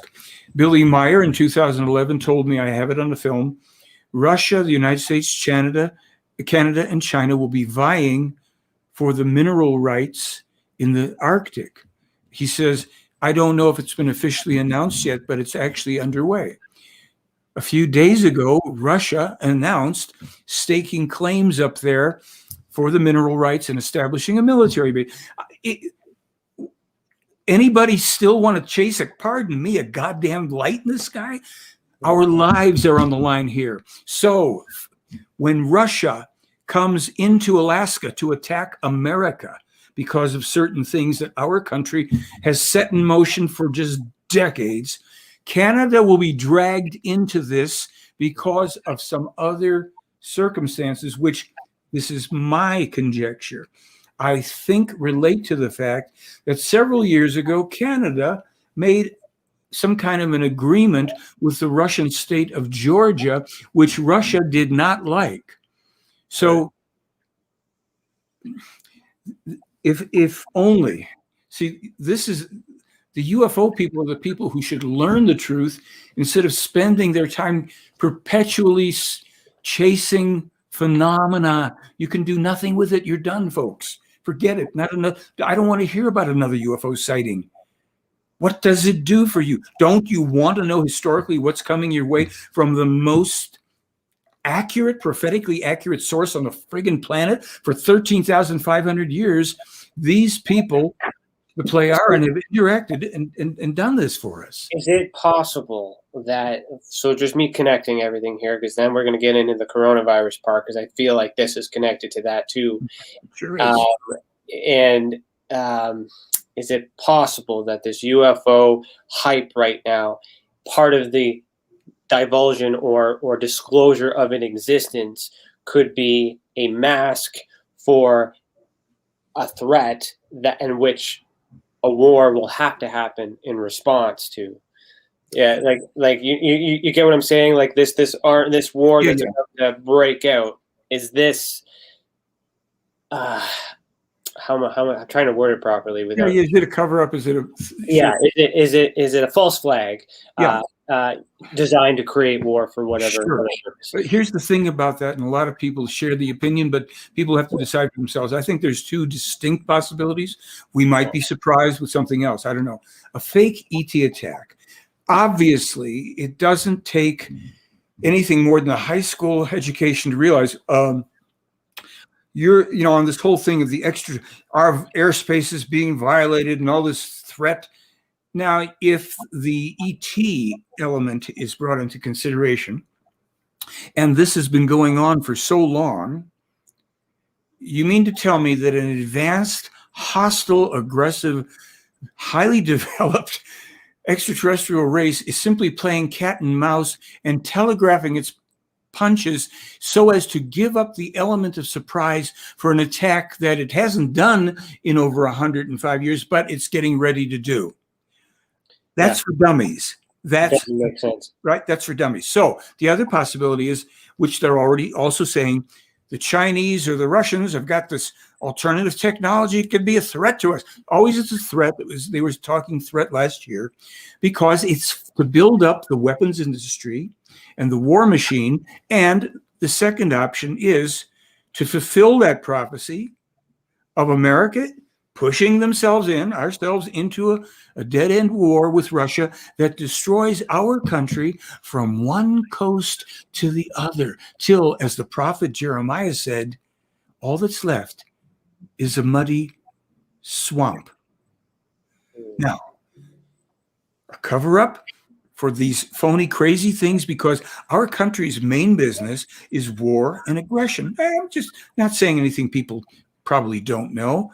I love the country, I love people, but the government has always been embroiled in this stuff because the real government of the United States, according to Billy Meier, is the CIA, and the real agenda of this country is domination, world's policeman, steal other people's resources. So we have a multi-trillion-dollar weapons budget to protect us from, well, they're not to protect us from the Canadians or from the people from south of our border. It's to protect us from people around the world on the other side of two oceans that we have robbed, pillaged, terrorized, raped, and plundered. So that's the truth. Are you thing. Aware of any Canadian that is involved in this ufology movement that may not be able to be trusted?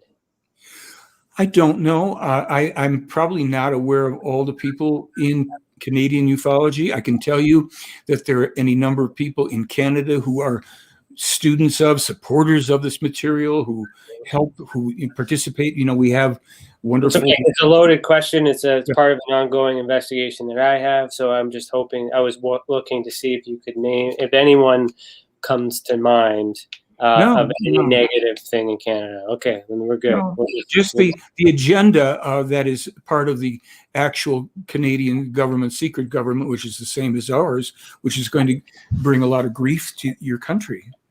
So it's not any UFO people. You know, we meet with people every month online, all over the world.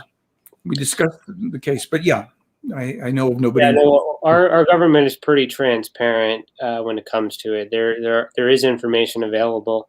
I've received some declassified information. I'm posting that online strategically as it comes out. But again, it's being buried. You know, and some Canadians that have been pioneers and veterans for many years aren't even interested in it. They're so involved in American ufology, which concerns me, because it's, you know, like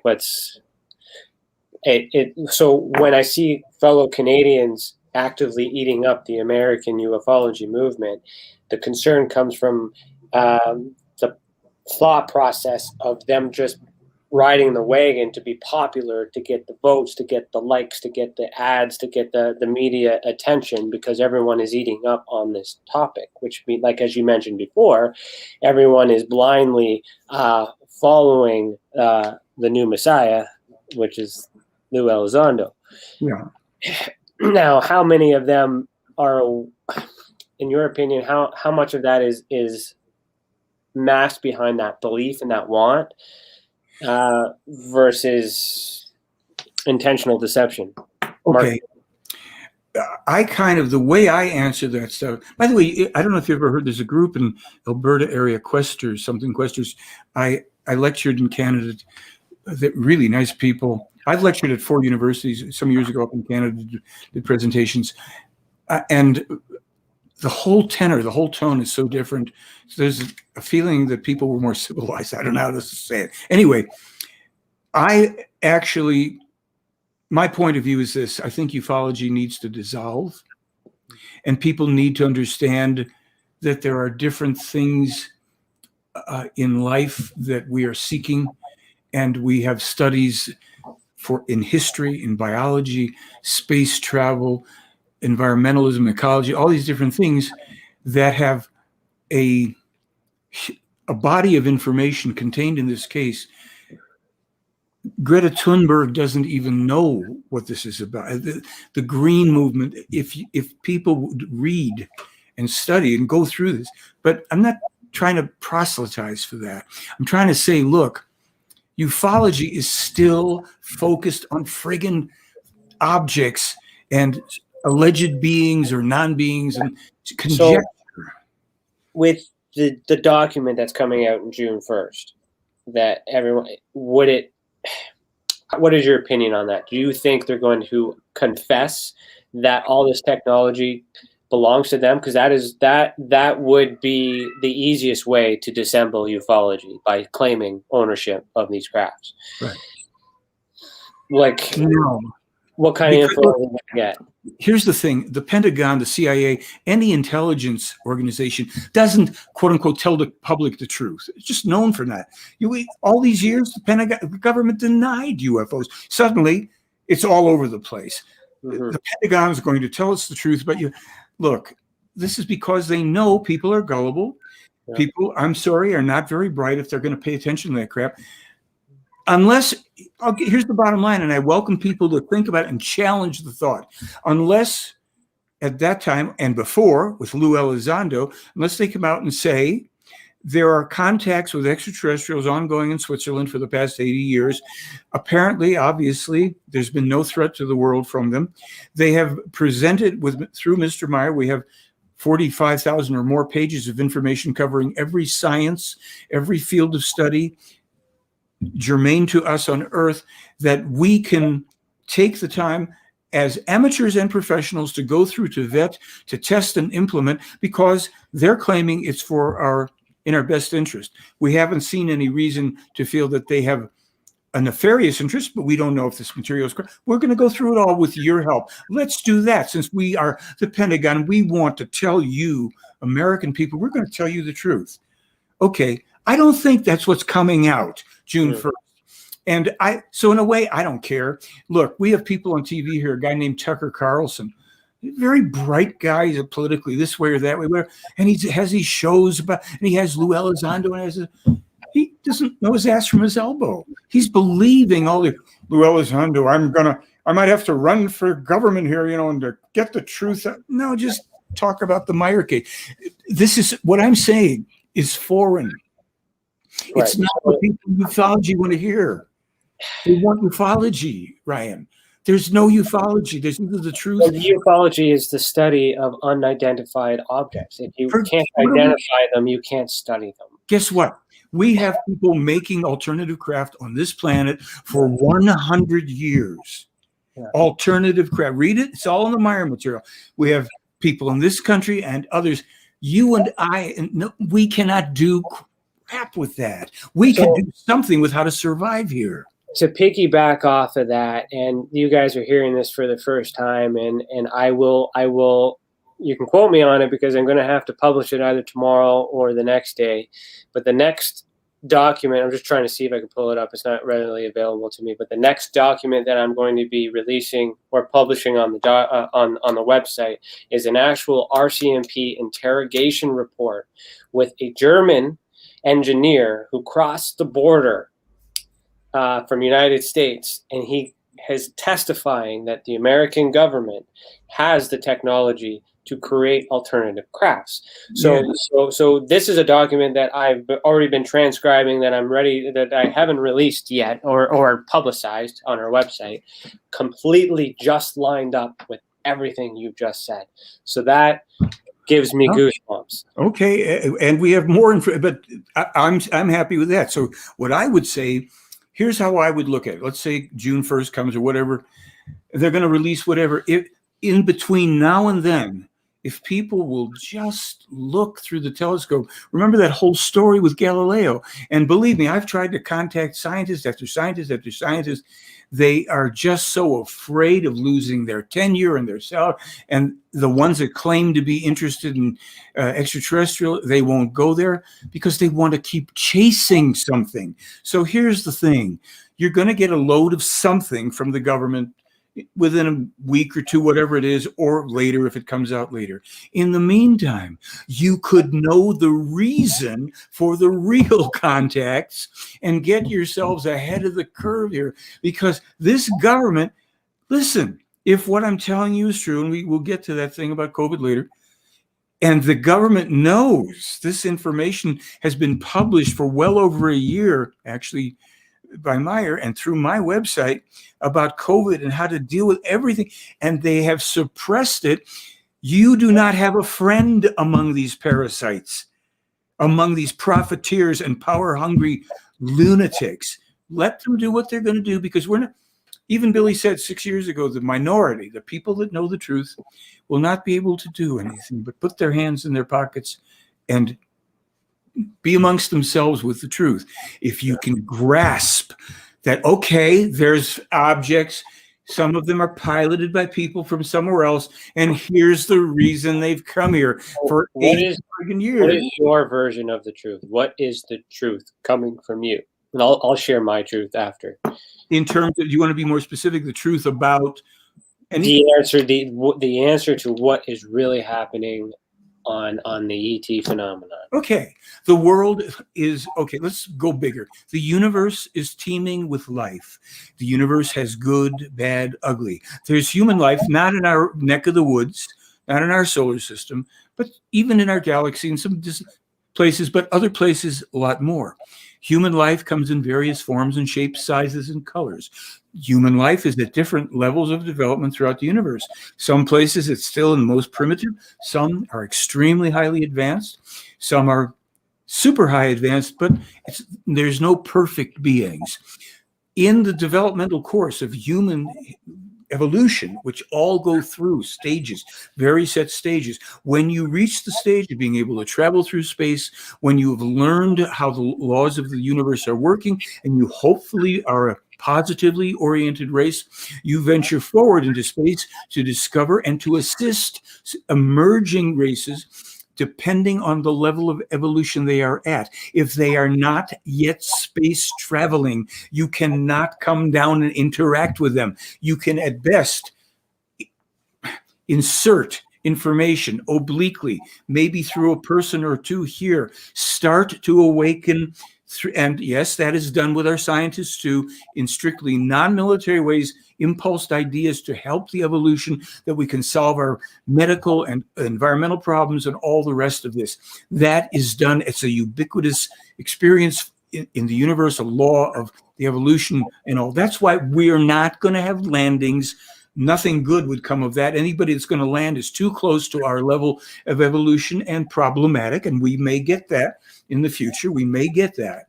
But for right now, what should concern every human being who has the capacity to think is to set their beliefs aside about timelines and the nature of interdimensional this and that. Who gives a crap?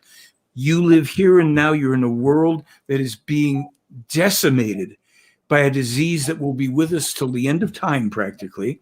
That's the harsh truth. And we need to learn the way to live, how to survive. What are those things of value? What's coming in terms of the environment, of the food scarcities, of the water scarcities, of the air pollution, the real facts of this, and not the crap that you get easily access to online. You won't find easy access. You have to look for this Meier material because all of the vested interests, including the environmental groups, they don't want to hear about it, etc. No, I'm making notes here. I got a list of operational partnership notes that I'm going to talk to you about on another time. But there's so many things.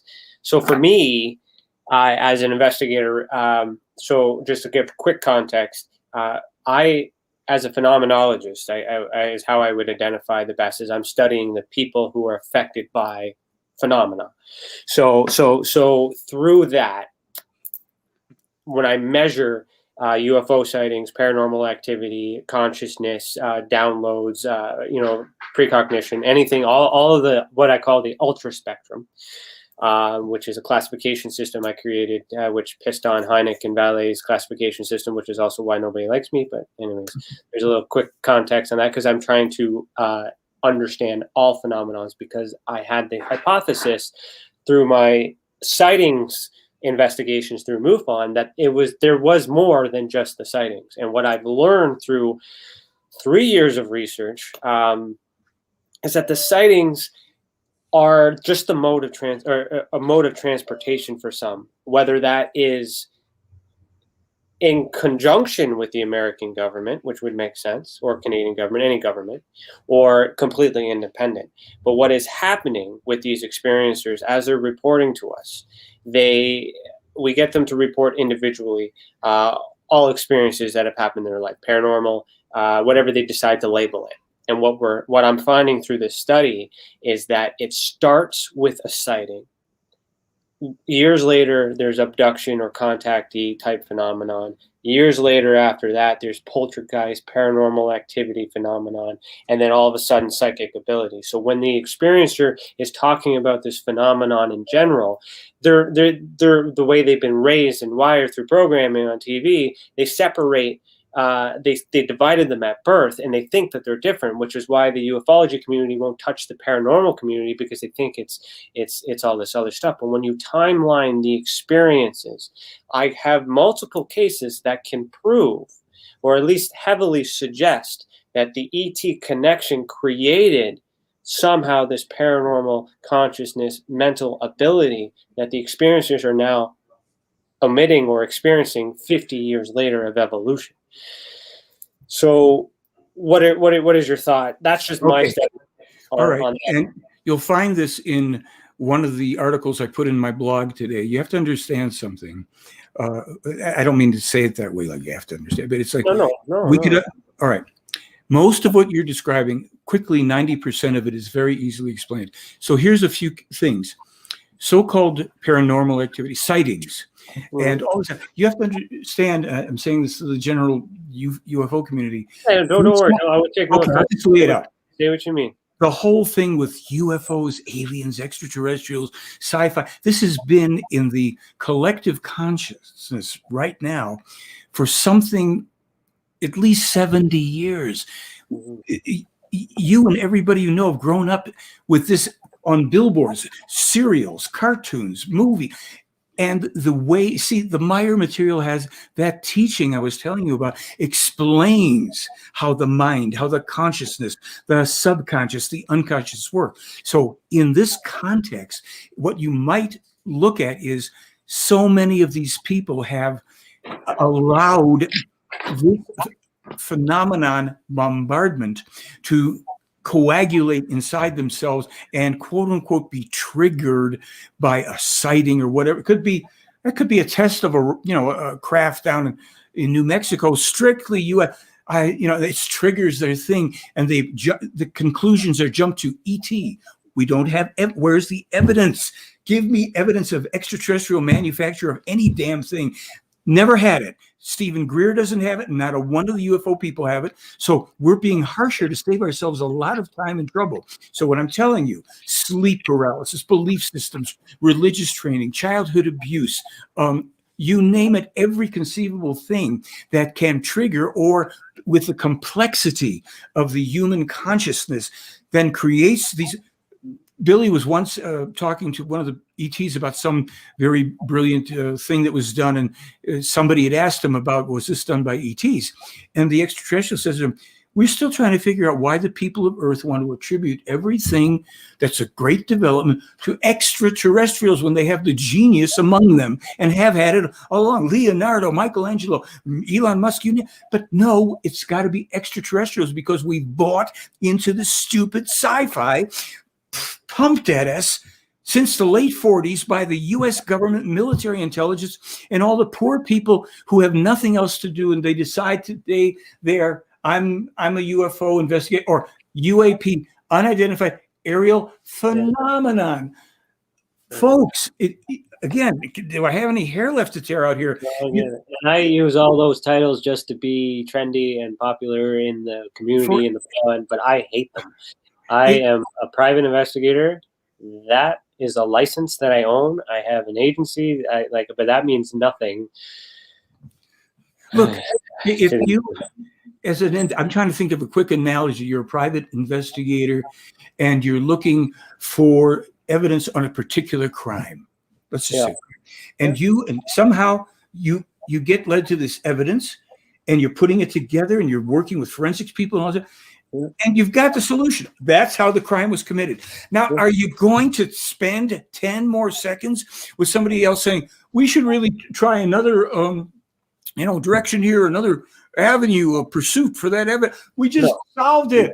No, the evidence is there. The evidence doesn't lie. This is why I want to blow up ufology, because people are still going to chase lights in the sky and have these conversations with disinformation agents, Richard Dolan and Nick Pope and Stephen Greer and Corey Good and David Wilk. I'll name them all. I made a presentation a year ago at Contact in the Desert where these people, I had their names up on my presentation. These are liars. They don't know anything, and you people are idiots for following them. And I'll tell you. Hold on a second. Hold on. You're getting worked up, which is good. This is great. I'm looking at the time. Normally we go 2 hours. I can go longer. I will go longer if you'd like. I just didn't want to, let's cover as much as you want, if possible. If I can. Well, what time zone are you in right now? Where are you?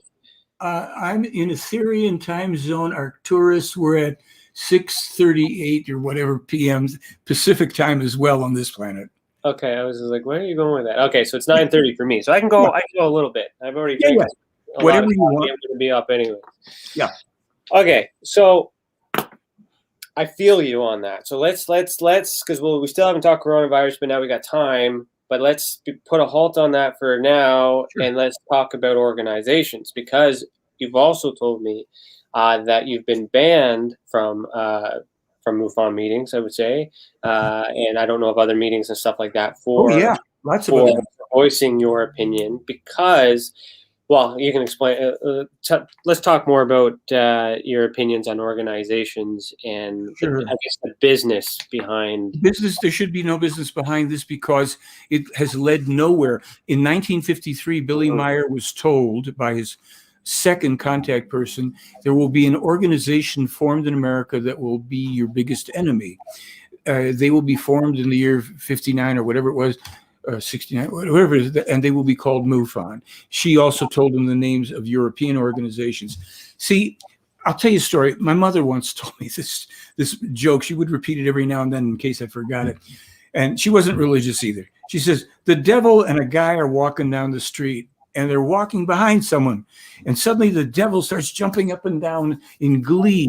And he's just wringing his hands. He's exultant. And the guy says, wait a minute, what are you so happy about? He says, that man in front of us? And the guy says, yeah, what about him? He says, devil says to him, he just found the truth. And the guy said, well, if he found the truth, what are you excited about? He says, I'm going to help him organize it. And that's the problem. The truth doesn't, look, we can have publishing, we can have meetings, but we don't need organizations now for the truth as opposed to something. We've had for several thousand years organized religions. We'll leave that alone for the moment. I don't think we've found the answers to peace, love, freedom, and harmony yet. Many good people, but there's some organizations that do some really bad things. Even the MUFON organization, I told you before I knew Jan Hartson, took me a year of pounding away to get him to just put the Meier case up on the site. He wouldn't, and he told me, I was with him, he said, oh, we know it's authentic. It's just too good to be true. Oh, for gosh sake, we almost fell over. Look, anytime you've got a structure, well, I'm in charge of this, and forget it. Now, there are places and times for organizations to do things, but you're not going to discover the truth too much. We have been after SETI, the search for extraterrestrial intelligence. We have a petition, almost at 1,000 signatures. We're going to keep going to get them to reveal that I have provided for over 10 years the evidence and peer-reviewed information on the authenticity of the Meier case. I managed to get the director CEO to interact briefly on my blog. He wanted to give a lecture about SETI, and I told him, forget that crap. You have this information. He took his marbles and went home.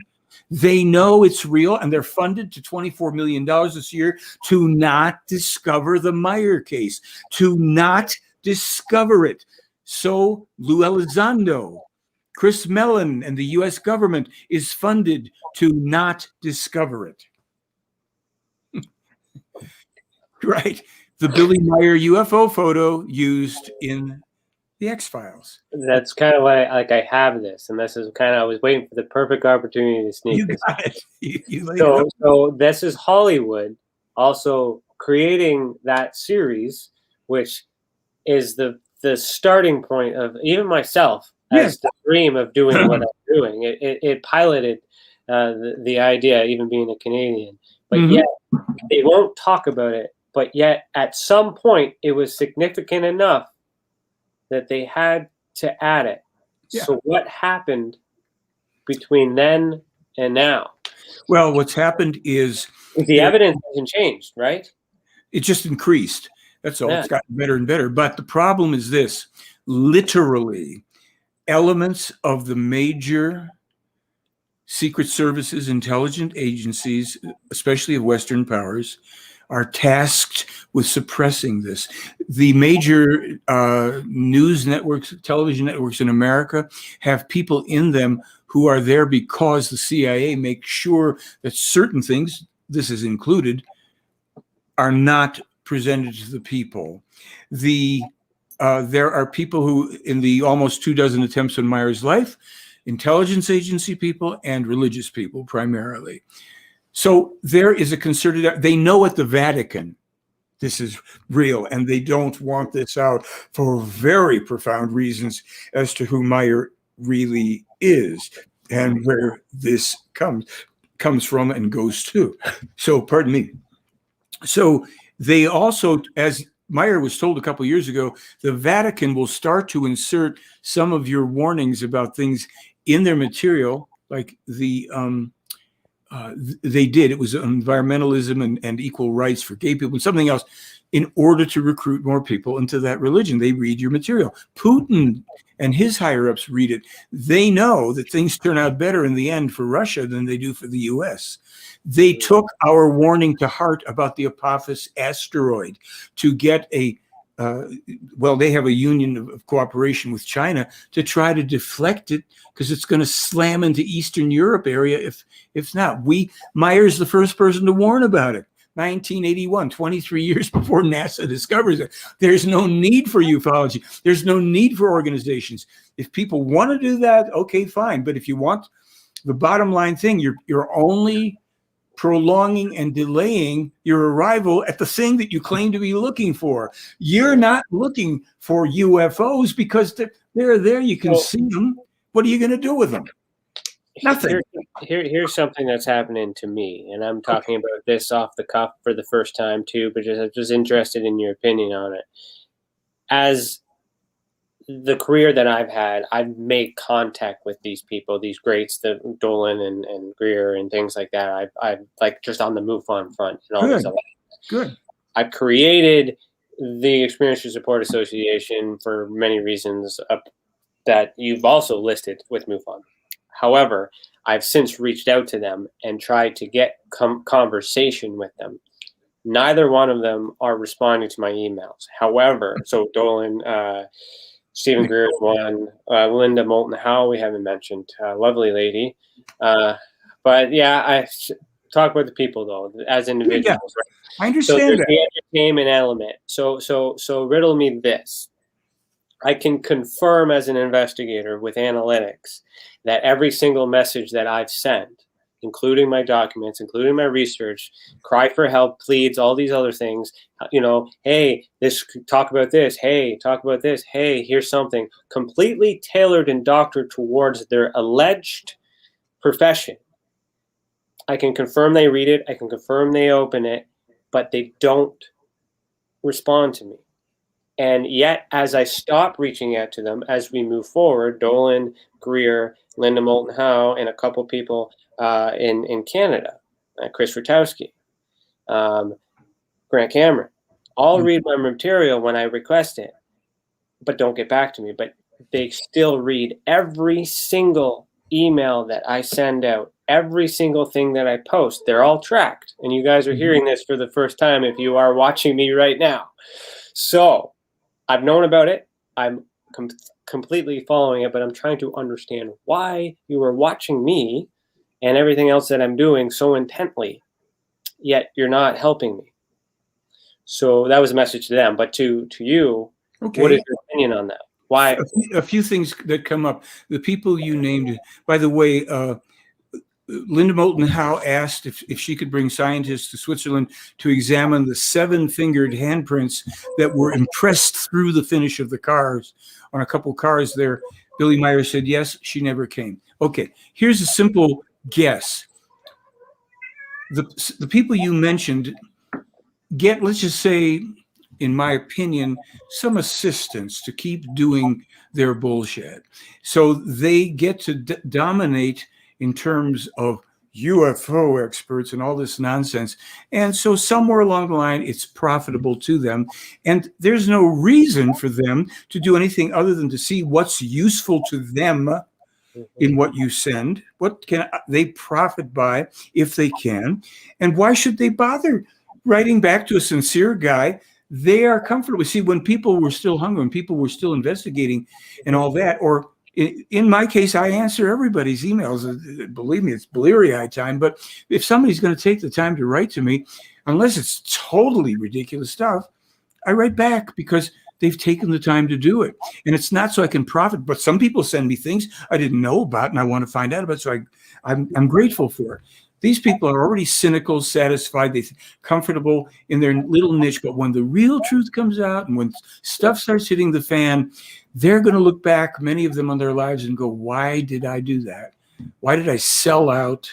Because every one of them has been sent the Meier material openly and freely, just like you've sent to them. I sent them Canadian documents that have never been seen before, and they're not even doing it. I know that they're connected to media companies, all these other things, just to get a little bit of that attaboy. And I don't need that. The concern is the fact that it's exactly what everybody wants. This is why not even being, it's off the table. That's what blows my mind. Well, it's another reason why one of the the core teaching in this case is every human being must be 100% self-responsible for their lives. They must see things as they are.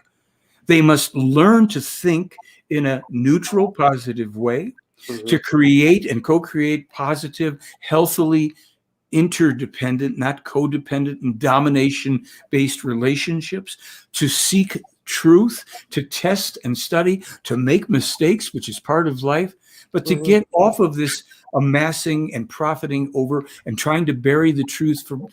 So this field has been terminally polluted. It's about to take a big hit with the U.S. government's BS, whatever they're going to tell you. I would say to people, anybody that sees this, go on Twitter. You're on Twitter or you're on something. Write Lou Elizondo. Hey, we heard to ask you about the Billy Meier case.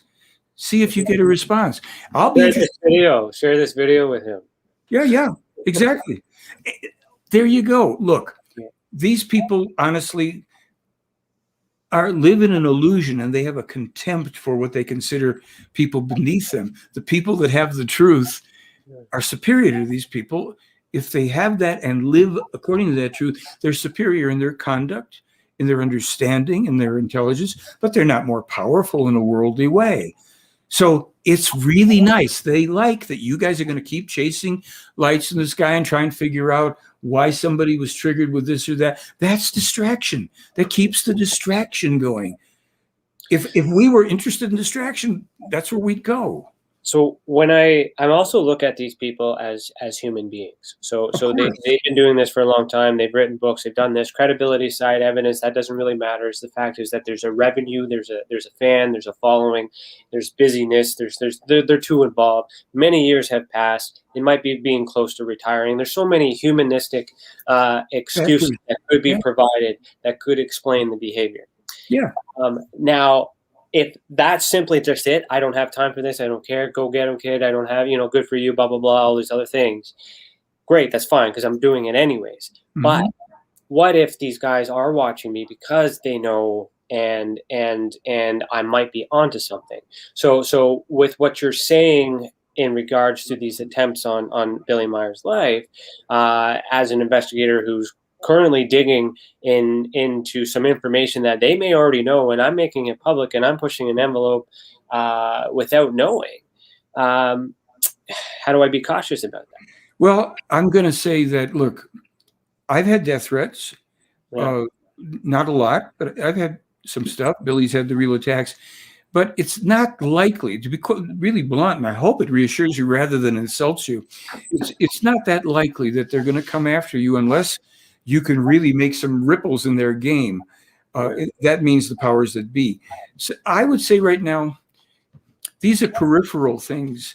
You are doing your thing and you're realizing the kind of way things are received or the thing is I'm disclosing a lot. This is just bringing out a lot of dirt here, but I mean, it's people like it or not, but I suspect, and I have been informed, that relationships that currently exist with this network were developed earlier on.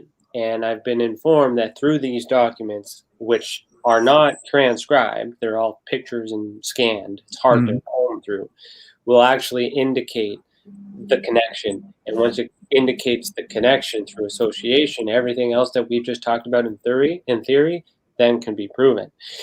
So then you have to be careful. It's just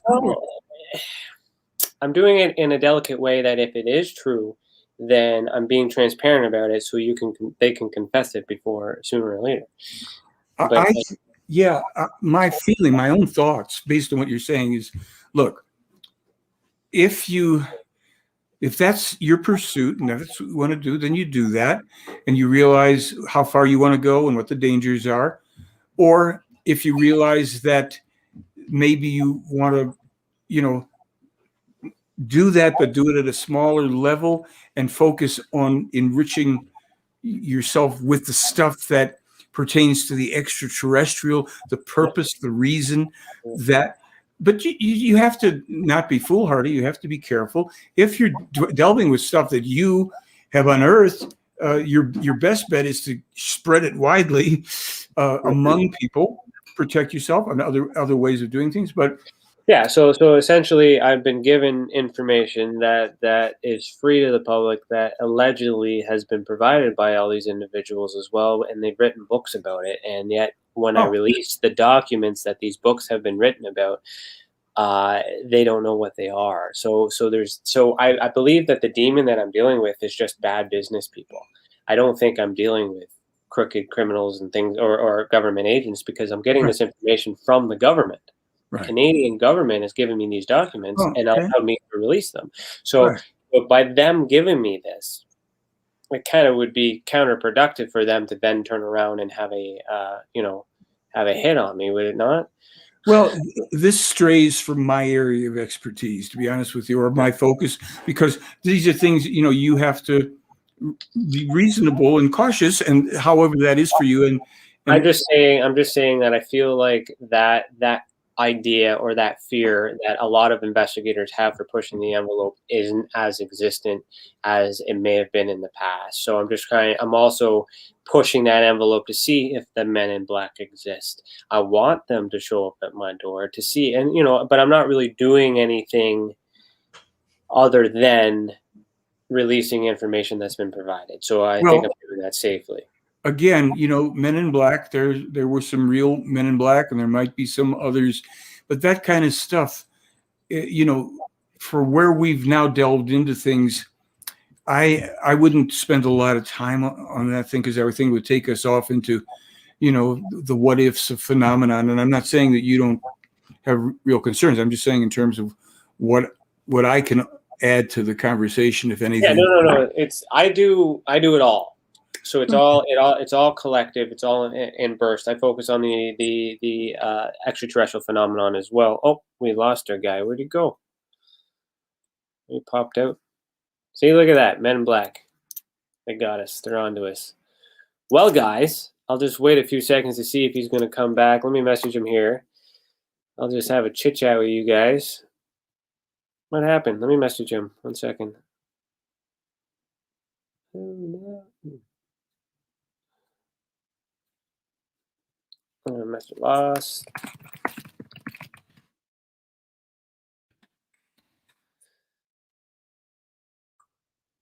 Okay, guys. Well, since I'm here, let's talk to each other.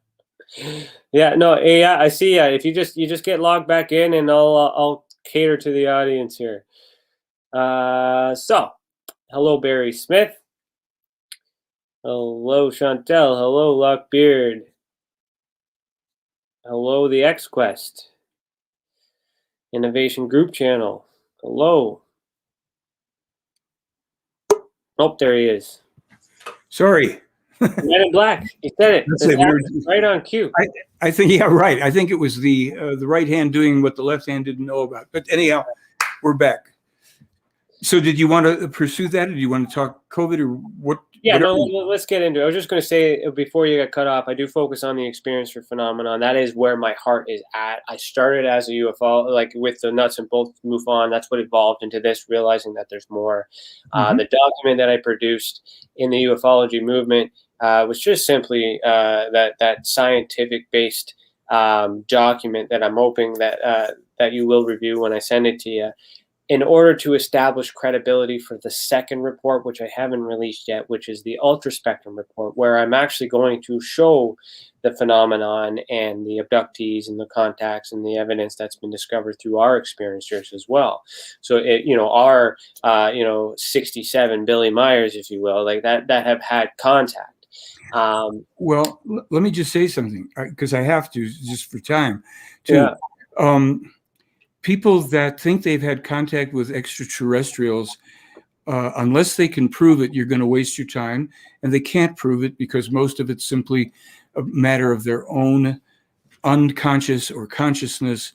And you have to, here's something I tell people. Do you think that an advanced extraterrestrial race is going to go, let's say, 400 light years? These very advanced, long-lived, highly scientific beings are going to come here to look around for somebody to bother, abduct. Most abductions, and I even have a friend who was an Army Ranger in America. most abductions are secret military when they're real abductions, when they're not fantasies, when they're not sleep paralysis, when they're not hallucinations, they're secret military. And real abductions have been so rare. And all you have to do, these people are not like Billy Meier. Billy Meier, since 5 years of age, wide awake, voluntary contacts with people who've conveyed to him things that all of the so-called contactees in the world could barely understand, because most of the people that claim those experiences are not very accomplished. I mean, there's a few here and there. They didn't come away with some significantly unique information evidence. Yes, I agree that it's tough. It is tougher to prove or harder to prove.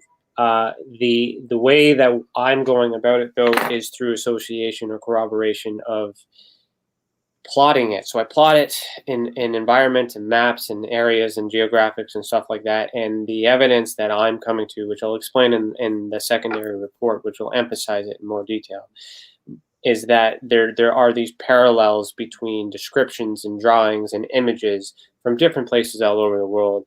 And so again, it's understanding what the phenomenon is. So it could be all these people in common are affected by propaganda, or they are being visited by the same experiencers as well. And what I hope to achieve with this report is, with that visual evidence, that other people will come forward and say, "I've seen that too." Yeah, but I have to honestly ask. You've got a man who, to this day, is meeting with these people for the survival of the human race. Who gives a flying hat about? Okay, I was abducted by an alien. Okay, who cares? What does it mean to us these days? If the Meier case didn't exist, we could focus on all that. It does matter, because some people are affected by it. There's trauma. Who cares? I'm going to be blunt. I don't look. I'm talking the mass. This world. What's the reason for an actual extraterrestrial intervention and interaction on this planet lasting at least 13,500 years? And we've got people today that the ability to prove that this isn't a manifestation of unconscious stuff and stimulated memory it's massively difficult. And if you come away with nothing. And this is why I'm not trying to throw rain on your parade. I'm talking, what's the truth of life? Let's just say, if I'm manufacturing this thing over here and I'm excited about it, I don't want somebody telling me why it's a waste of time or that it's been done. I don't want that. You don't want that. But we either get down to the harsh truth is harsh. We are at risk of being decimated, not by aliens, and it's utterly unimportant. I have a friend who just contacted me. He and his girlfriend, as careful as they've been, they have come down with COVID. Other people who've written to me about the loss of their loved ones and friends. I don't care. You're not going to care. No one's going to care about this stuff. Well, okay, fine. We're trying to survive here. So that's harsh. It's brutal. It's in your face. But that's the grow up position right now. What you're saying is there's more pressing matters at hand. Infinitely. There's nowhere to go with this. Give context here. So what you're conveying, just because our audience are experiencers too. So I agree with you 100% with how you're projecting the message, but to our listeners who are used to us, our association is built on creating a safe environment for experiencers. It's okay. You're free to say what you're saying. So I'm just providing context that. And I just want to clarify that what you mean in this particular moment in life, that the world needs to focus on more pressing matters than the phenomenon. Infinitely. And that's one thing has been going on for 13,005. So let's talk about exactly. No, I understand where you're coming from. So let's talk about the coronavirus then, because that context, that's what we're segueing into. That's the end of it. Sure. Here we are. All right. What's happening with that? All right. The prophet Jeremiah, as well as some of the other prophets in this lineage, used a term, rampantly spreading diseases, a very specific term. It referred to the most dangerous of epidemics and pandemics. That was approximately 6,000 years ago or so. And in 1989, to fast forward because it was used other times, and again in 1995, Billy Meier published information warning of a lung disease that would come out of a bioweapon lab in Guangdong, China. 5 years later, the SARS epidemic came out of a lab in Guangdong, a bioweapons lab. It was the SARS disease. That was it. Then, in February of this last year, on the 23rd of February, I received a document from Switzerland from Billy Meier. It was actually authored by the extraterrestrials in plain, simple language, outlining at least 15 specific things about this new disease to us, and that they already explained at the time was already a pandemic. We would subsequently get, I've published 100 articles, including a lot of their information and information going back to November 30th of 2019, because that's when they first published the information about this disease coming out of a bioweapon lab in Wuhan, China. That was an accidental release, 2 labs actually, as was the first one. Now, February 23rd, I got the document, I read it, I think about it for 2 days. I posted on February 25th. In there, just off the top of my head, I'm not even looking at it. This is a pandemic. It is spread through the breath, air, and surfaces. It is highly contagious. Stay away from public transportation. Do not travel. Do not travel internationally. Isolate yourself. People that spread it the most are asymptomatic carriers. The real incubation time can go up to 4 weeks to even 3 months. People need to get environmental hazmat suits and hermetically sealed quarantines to really protect. Children are the main hidden spreaders. Initially immune, they will become victims as well. 14, 15 things right there. Every one of them is accurate. And we were the first to publish it before the WHO and before the CDC. Now, I'm trying to tell people something here. There were 57 cases in the entire United States of America on February 25th, 2020. I called up coast to coast because I'd been on the 21st. I'd mentioned that Meier had mentioned something about coronavirus in 89, 95, but I hadn't received the document yet. As soon as I had that, I called them on the 27th and said, I need 5 or 10 minutes at the most to let you know what this disease is about. 57 cases in the country. I just got the information from Billy Meier. Bottom line, they refused. They refused. March 5th, I took the information and sent it throughout the state of Arizona. 5 cases in the entire state. We are over 850,000 and approaching 18,000 deaths. Suppressed, censored. They would not report, investigate, criticize, anything else. Everything in the documents from that time on have been impeccably accurate. There's a thing called long COVID. They explained it February 3rd of last year, months before it was even recognized. The fact that children would be born with this disease, we published it months before it was announced in France for the first one. I have a doctor in New York City who went on Al Jazeera News in April last year and put this information out because he wouldn't mention Meier's name. I don't blame him. He'd be fired. But he said his source had told him all this. He hasn't had to retract one word. And what's coming, April of last year, Meier was asked about how to, what's going to come with this disease. He was very plain and clear. He said, unless people shut down worldwide 3 to 5 months, there will be a total of 500 million casualties. Now, also know that on at least 3 occasions, a month to a month and a half before official figures were given, we published them on my blog because they were given to Meier by the Pleiadian, what countries and the numbers of casualties. And so we have an insidious suppression of this information against the well-being of the American people and the world by who? The same government that wants to now feed you absolute bullshit about extraterrestrials and weapons and the need to protect ourselves against threats. And that's why you don't see me on Tucker Carlson and they go, well, as long as the guy's just chattering away on his little YouTube videos, it's not important. If I ever got more prominent, I'd worry. But if people decided they wanted to learn, they could just put in the word COVID or coronavirus or myself, 100+ articles since February 25th. Not one error. We haven't had to retract anything. And we're the first last year, starting to publish the danger of these deadly vaccines that are going to account for tens of thousands of deaths and infections of people from the disease and lingering illnesses. And nobody will want to hear this, I'm sure, but doesn't matter. You're going to tune in 6 months, you're going to come back to this video, because if you looked at the other videos and blogs and things that we've published since last year, you're looking and seeing all the figures have matched up, everything they've said. The fact that this goes and is transmitted to and by animals, insects.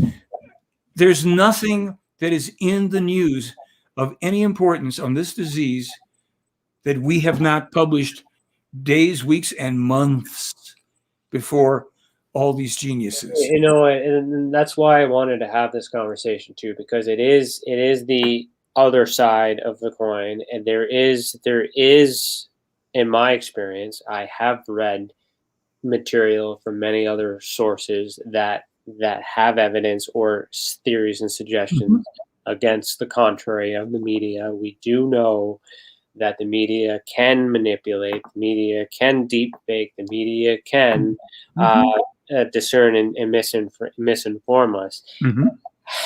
But it's really the same thing with the ufology, and it's really hard to trust. It's like the boy who cried wolf. It's really hard to trust them with anything right now, because there's been so many lies for all the years, and when we need them the most, it's really hard to go either way. So I mean, it's a fine line here, because I can't say I believe you, but I can't say I don't, because there's too many conflicting cases for either or. And in my opinion, I have not been involved with the creation of either of the things, so I can't, confirm it. But the science makes sense and all does that. Well, here's something to think about. Everything I've said, I did a sample in September of last year, a basic, called it new online COVID test. Took 23 things, multiple choice. Who published first, Meier or CDC, WHO? And simply published when we could verify our publication and the earliest publication of any official source. We win every time. I can walk into a court of law. We published it first. So bottom line, regardless of who published it first, the event has happened, right? The accuracy of the event. It was a biological. It was not a bat.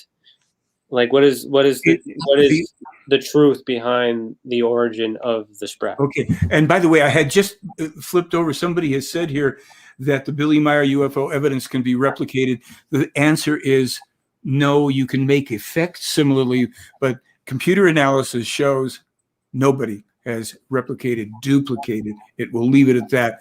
Okay. Here you asked a question about, just slipped my mind on the origin of. So yeah, exactly. So this it doesn't matter who said it first. While there can be, let's say, the original virus may have been one from a bat, this has been modified genetically, made into a bioweapon. It is actually, from what the Pleiadian said, about the 5,002nd mutation of this virus, which was brought to China. This whole program was brought to China by an American in the 70s who hated this country and wanted to attack us with a bioweapon. It turns out this development was undertaken in China, but not by the Chinese government. So it was a bioweapon. The originating virus could well have been from a bat. I don't recall, frankly, in the material if it addresses that. And at this point, it doesn't matter, because it's not like, oh, it's just a bat virus. No, this is something the Pleiadian said they have never seen a disease, a virus like this before. It holds in it certain kinds of secrets of in its creation and deadliness. It will be with humankind for the rest of time. We have no, as of this moment, effective actual medicine against it. The vaccines underwent no credible testing. They in and of themselves have aspects which can and will sicken many people. Maybe some people will benefit from them. May that be the case, but they will turn out to be deadly for countless numbers of people, according to the information in the case. I'm not a virologist. I'm not a doctor. I've presented the information published by Meier in Switzerland, allegedly provided to him by extraterrestrial humans. Go sue him. You know, what are you going to do?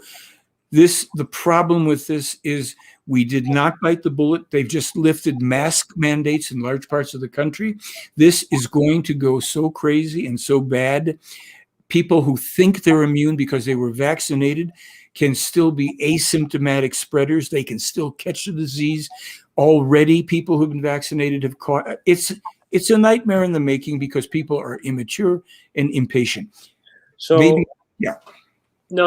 I understand what you're saying, and as someone who's reviewing, like analyzing the evidence, a lot of this is again, this is the first time we have had a conversation. You have you have the statistics and the stats and the credentials to enforce the knowledge. You know what you're talking about. Taking you at your word, face value, without being able to look this up. I don't have the opportunity to fact check these things right now. But in real time, I can say that you are saying things that are happening.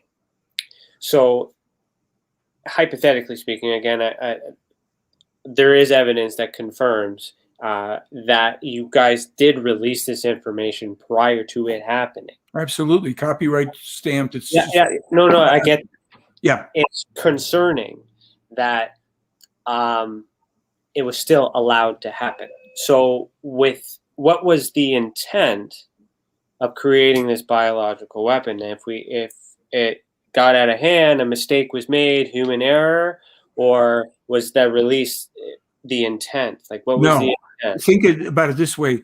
It was developed initially. This development had the intention from its original creators as a bioweapon of the U.S. Where did it attack? China. So it wasn't. It was developed there. It got out accidentally and spread. Then the WHO was negligent. It didn't shut down borders and air travel and everything. Just like this variant in India, it took like a week or something before they shut down air traffic. That variant's all over the place.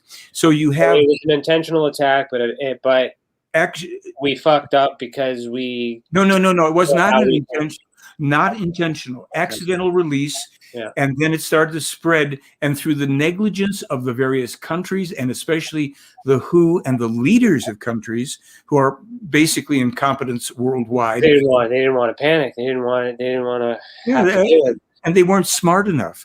This is something that should have been. This could have been controlled in 3 to 5 months. We wouldn't be walking around with masks and fearing, seeing people at closer than 6 or 10 feet. This would have been done. When will this end? No, it's a matter of when can effective medicines and or vaccines take 10 to 15 years. Can there be medicines available to help stem the spread, deal with symptoms and or cure the disease? We don't have any information that is in the foreseeable future. It doesn't mean then that it isn't. It's just that the information from Switzerland, they said, we don't see that. So this virus, like many viruses, this can remain dormant for thousands to millions of years. Unfortunately, it requires extreme care, not only with the living, but in the handling of the deceased. Cremation, which is generally a bad way to go for certain reasons, now becomes just about a necessity because this thing can erupt at any time. We are overpopulated on the world, and this is not one of those attempts to depopulate. It's one of the stupid consequences of being overpopulated and out of control and having incompetent people in government and an accident happening with something that's diabolical. And they're not the only country that develops bioweapons. The U.S., probably Canada, France. Yeah. This is what I like about this, because, the conspiracy, full nutty side of things, there could be those opinions out there. Just from people listening to this conversation and not being as informed as you are or as I am on the subject. But when you are presented with the opportunity to take another theory, you have a logical explanation as to why that is not the case. So that lends credibility to the possibility. Again, I'm not reviewing your work, not endorsing what you're saying. That's fine. Just through the conversation, there's my instincts is that you have done your homework, you have done your research, and you've made those logical conclusions. Now, how do we can't confirm either way. We just got to write it out. So no. You can No? confirm what I'm saying to you, because So what I mean is we have as a race, we're too far into it. We have to live with it. that's so. But you can confirm. Here's what the benefit would be if people go and start vetting the information. Let's just say they come away going, "Gee whiz, this guy Billy Meier, indeed, he published the most accurate COVID information for anybody." Well, and I reached out to virologists and hospitals, but if enough people said, "Wait a minute, there's information here. You're a virologist. You've got a hospital. You're a doctor of this." Provide so they can start to study, because there are keys in here that virologists, they, in the early days when vaccines were being talked about being developed, they said right away, not just a vaccine. You mustn't just focus. You've got to now turn your attention to the blood groups, because there are keys in the blood groups for making effective vaccines. You have to study the immune systems, which are different between races and different between men and women. All this information, and you have to find out if there's people of different, let's say, intermixing with different races, they will have a different immune response to things. All this stuff, and we just hear, "Oh, well, we're going to make a vaccine against a disease." Well, no, I get that, and because the reality from the security perspective is, I also own and operate a security Right. too. So the de-escalation tactics, whether or not these methods are effective, that's debatable, but they have to do something to prevent or at least minimalize panic, because that's what we as human beings are prone to do. So with this concept and what we talked about for the majority of the episode, the ufology and the contact and all this other stuff, are these events coincidentally connected in the timeline of things? Or are they? Well, here's the thing. You mentioned timeline, and I'll tell you that according to this information, Billy Meier, as I mentioned earlier before a little bit, as a child with his first and second, and actually the other extraterrestrials, also was taken in travel in time forward and back in time. In about 47, 48, he says his first teacher took him forward to see this time, and he dreaded the arrival of this time because of the way the things he was seeing and was warning about would come to pass. The terrible incompetence of the leadership in the world, the greed, the fact that certain leaders of countries would push for certain vaccines because they could make money off of it while they would be doing damage to the population. The suffering of the people, not only from the disease, but from the vaccines and all this, he saw this already. Certain things that are predictions are written in stone, they can be seen in the future. Prophecies are projections. If you don't change this behavior here, it's going to lead to that. Mm-hmm. So some of these things he saw and he knew would come, but he still had to warn. And we're still warning because they said in the very beginning, don't use the inferior masks. Surgical masks are useless. What is it, FFP, I think it is, 2 and 3. 5 or something. Yeah. The right masks, social isolation, all of the sanitary measures, stay away, lock down. The very thing that all of our freedom-loving citizens of the world with the emotional development of 10-year-olds, I don't want to be inconvenienced, but can't think about the fact that that's the easiest method, but they don't want us to panic. They don't want martial law. They don't want all those things, and which is why the closing and reopening is to balance everything. It just makes it worse each time. And so we look, I have resigned my own self to some things that I didn't want to resign myself. I don't even mean just about the disease, about the fact that certainly my country, the government, the media here, made up of absolute mushhead people. I have talked to people that I really thought they can't be real. Woman asks me, after I tell her about all this, well, why is that important? Now, wait a minute, what planet am I on? So I've resigned myself to the fact that the things that are in the prophecies that are now predictions that will happen with certainty will happen with certainty. But why would I spend 2 or 3 or any number of hours speaking to people about it, especially people, a couple generations younger than myself? Because I'd like to see them survive this mess. Yeah. Because it will be that your generation and the ones below you and the ones to come that are inheriting what will be massive destruction, etc. I'm not a doom and gloomer. We got to be able to tell the truth. If you don't know what an action, every action has an equal to opposite reaction. Oh, that went that way. This went that way. Yeah. It's the law of the universe, cause and effect.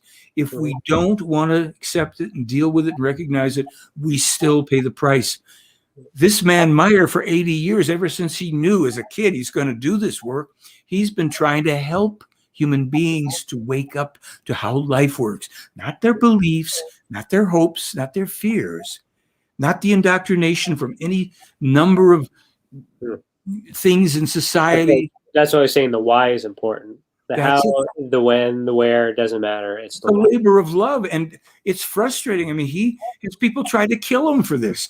Kill him. Yeah. Come on his property with long guns and handguns and stuff. And, then people go, well, if they're a really good shot, the American mentality, it's adolescent at best. Okay. So yeah. Let's just switch gears a little bit. Sure. There was one thing I haven't asked, and that was one question you had mentioned earlier, is that the Pleiadians is not the actual name for the Pleiadians. Correct. So how do you know that, and why do we say Pleiadians, and what is the real name? This might help you to actually economize in some of your work if you find people that are contactees for the Pleiadians. Okay, it goes like this.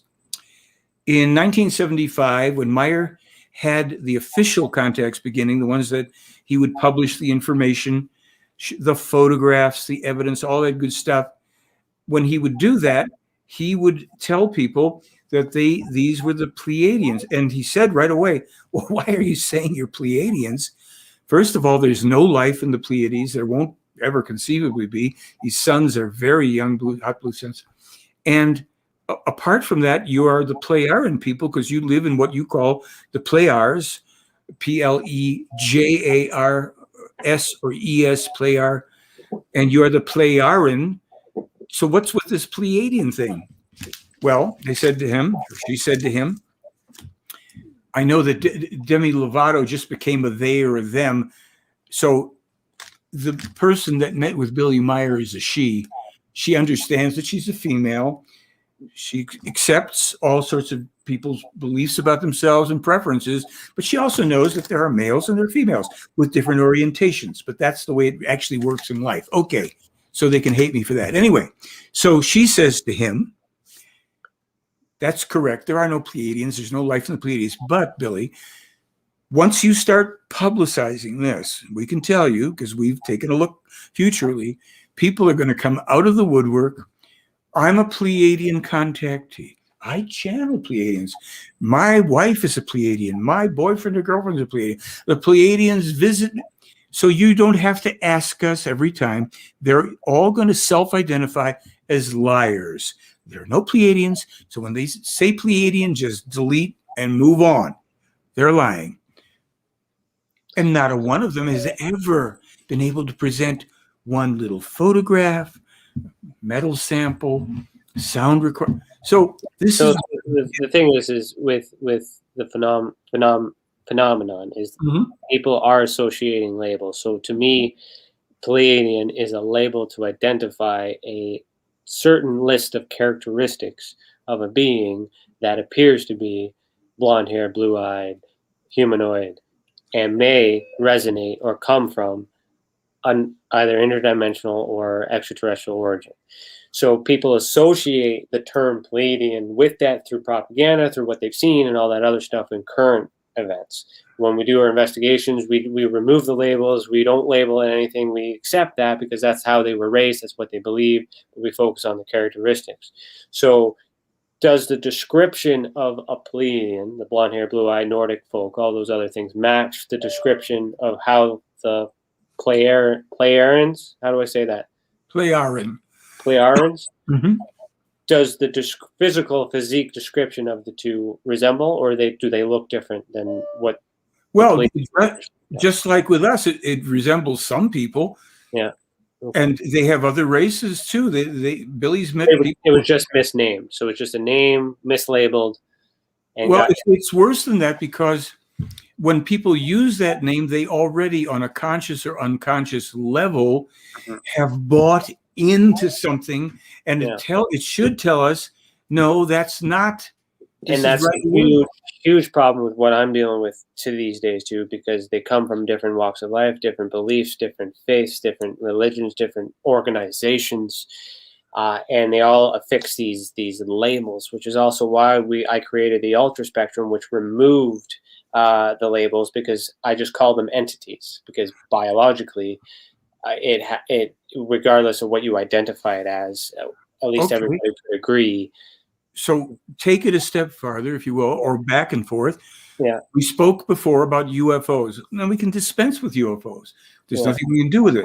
There's nothing we can do with this stuff. Now, if there's people that are traumatized and they are connecting it to their belief that's connected to this, that, and the other thing, well, that's a matter for, whatever psychological counseling. And if you want to investigate that, the thing is, you're not investigating anything for which you can have one piece of courtroom quality evidence. Well, the thing is with assessing the trauma, so once we de-escalate the situation, we acknowledge the trauma at the beginning, we provide support to remove the trauma, and then so basically in the investigative process is we get the statement when they're damaged. Then we treat the trauma if we can, and then we get the statement again once the trauma is removed. And then we compare the statements to see what parallels to get the real truth, because we panic and we have trauma and we deal with all that with a whole bunch of things. And what I'm learning is once we remove that, we eliminate all those possibilities that you're concerned about. Those are gone from the equation, and then we still focus on the evidence. And sometimes there are images that are questionable, but just as much as we're debating a piece of evidence, we're in that same ball game. So I just kind of wanted to put some context out there that we're not just investigating claims. We're providing that bedside manner that doesn't exist, and through that, we're actually learning more about the events. For an example, I learn more about the interior of these crafts through the abduction phenomenon, explaining technologies and characteristics that shouldn't exist but make sense coming from people that don't have backgrounds and don't in science and engineering, and they also don't have none of this stuff is information on TV, and then that technology has been divulged later on. So there's certain correlations. It may be, but my question would be, see, if I was to do anything like what you're saying, I wouldn't be concerned with bedside manner. I would have to have qualified, credentialed psychotherapists. Right, and we do have those resources. We provide them to that as a referral that's done privately, and then we get an assessment. Well, back. I don't see. I'm just saying that I got a call from a guy who's an investigator for the government, military intelligence services. I didn't get a call from someone who was his secretary or who was collecting information. If you're going to you work in a certain realm, you have to work with those things that are reputable to the highest degree. And I'm not somebody who says that everything in psychiatry and psychology is accurate. A lot of it isn't, but unless that is the go-to for people who are damaged to have, because the complexity of the human mind and belief system, you ever have a dream at night that you couldn't quite figure out how you had that dream? You know nothing about that. Wow, what's that about? I mean, I've had lots of those. the genius of the unconscious or subconscious parts of human beings, the complexity of how we, when we go to sleep at night, create other universes that are real to us, other lives and personalities and stuff, wake up and try and do that. Not a prayer, but people who have certain types of, there's no aspersion here, I'm just saying the damage or an injury to consciousness in some way from wherever it came. There are people who are schizophrenic who in their other personalities manifest physical marks on themselves that are different. They speak in different voices and language. Right. But not all of that is associated with the event. So it's got to be separated. All these things can be logical explanations for the entire thing, but when we break it apart on the individual thing, so it's I don't have enough information to suggest. So what I'm trying to compare, an easy thing to compare it to is a police officer shows up at a scene and there's a homicide. Okay, and then you have the witness. The witness is the spouse, and the spouse is erratic and freaking out, does not remember anything at all. She's freaking because she just lost her spouse. She cannot be cooperated with. That's the type of experiences that we're getting at that time. So we cater to the spouse at that time. It's okay, they just lost their loved one, all these other things. Those are all real in that real time. After time has passed, or the referral for some trauma treatment and things like that, when they start to feel okay and the panic and all these emotions subside, they start to remember that they saw who the person was, they saw all the details, and then you start investigating, and then those leads turn out to be good leads, and there's verification of the evidence that comes with after the trauma, and then you continue to have the conversation afterwards, and then through that we were able to close the case. So right. What I'm just trying to get to is I understand that when that trauma comes in, it's really hard to accept that in that moment, but if you're able to get through that, there is still evidence that comes from these experiencers later that is very significant to understanding parts of this phenomenon. Doesn't explain it. I don't have an explanation for what's going on, but there's more information that comes from them after working through the trauma. Fine and dandy. Look, it's a thing. It's a field that you have interest. I come back to, you can spend 10 years with these people, and when you try to get the hard evidence and the significance of it, the meaning to our lives today, I cannot compare these two things. So it's not a field in which I would see the reason why we're not in agreement in this moment is because of the goal. So what is your goal? Right. My goal is to say to people, sure. My goal is to say to people, you're an audience of people who are interested in the UFO extraterrestrial UAP field phenomenon or topic. Why? Well, there's this stuff that's been reported. You're interested. You want to know what it's about. So what we're saying is, for a long period of time, this has gone on for decades and decades, you haven't had anything to explain it to you. What you've had are reports, Roswell, then debates, denial, and it's been a tennis match, a game where the ball just bounces because there's nothing of substance. So now for the past 46 years or whatever it is since Meier's come forward, you have the best evidence the world has ever and will ever get. You're not going to get any better. You've got the best information scientifically, medically, environmentally, sociologically, psychologically, geopolitically, and you've got the reason, going back to the phenomenon, which of itself is just a phenomenon. It's the ships they came in, right. Which doesn't mean crap. We want to find out who they are. Well, we found out who they are. Now we want to find out why they're here. Well, if you're Magellan's people, you're here to, rip off some territory and kill people. These people didn't come for that reason. And for 80 years, they've been patiently hanging out, trying to get the thick-headed people of Earth to wake up. So what I'm leading to is the goal. So like Right. I understand your message. I understand Sure. your emotion and your feelings behind it Right. and your knowledge behind it. So here's the You goal. are you are well convinced. There's no way to convince you otherwise. I don't have to be. Why is that not enough? Why does the rest of the world have to subscribe to that? Is that the goal? Wasn't.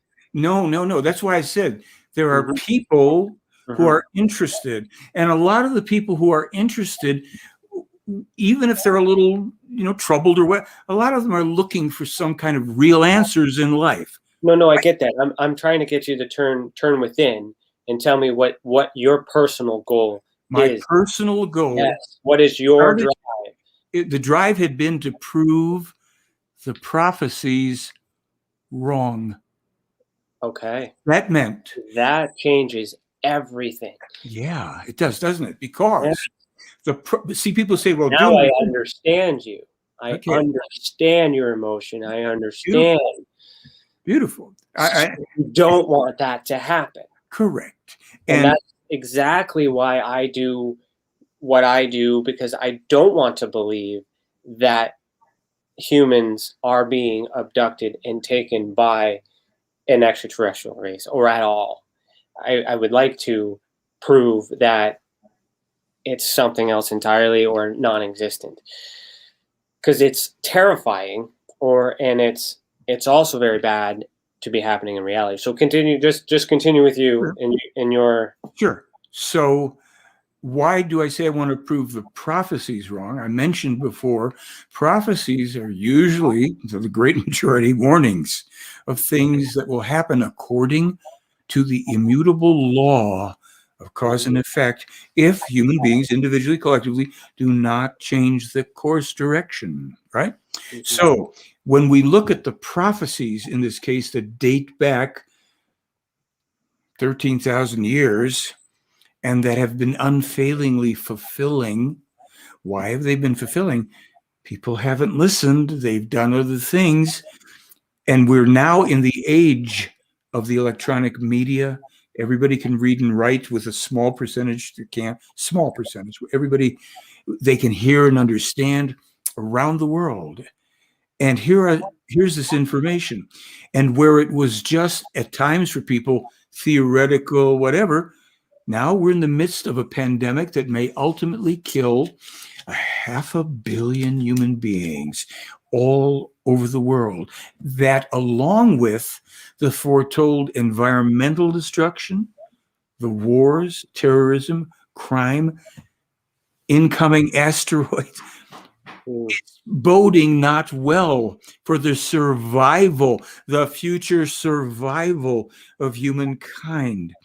It's not just about me or you or a few people. We're speaking about life on the planet, children, grandchildren, nephews and nieces, your friends and neighbors, your wife, everybody you don't know on this whole world who is now vulnerable through that which has been hidden from them, that which has been lied about by the professional profiteering liars and charlatans in the field of ufology, which saw this as a great opportunity to organize, and we'll create MUFON and we'll make money, and I'm this one and that one. And not one of these liars has ever threatened to sue me, and they can. Nick Pope, Richard Dolan, name them all. I'll publish your names again.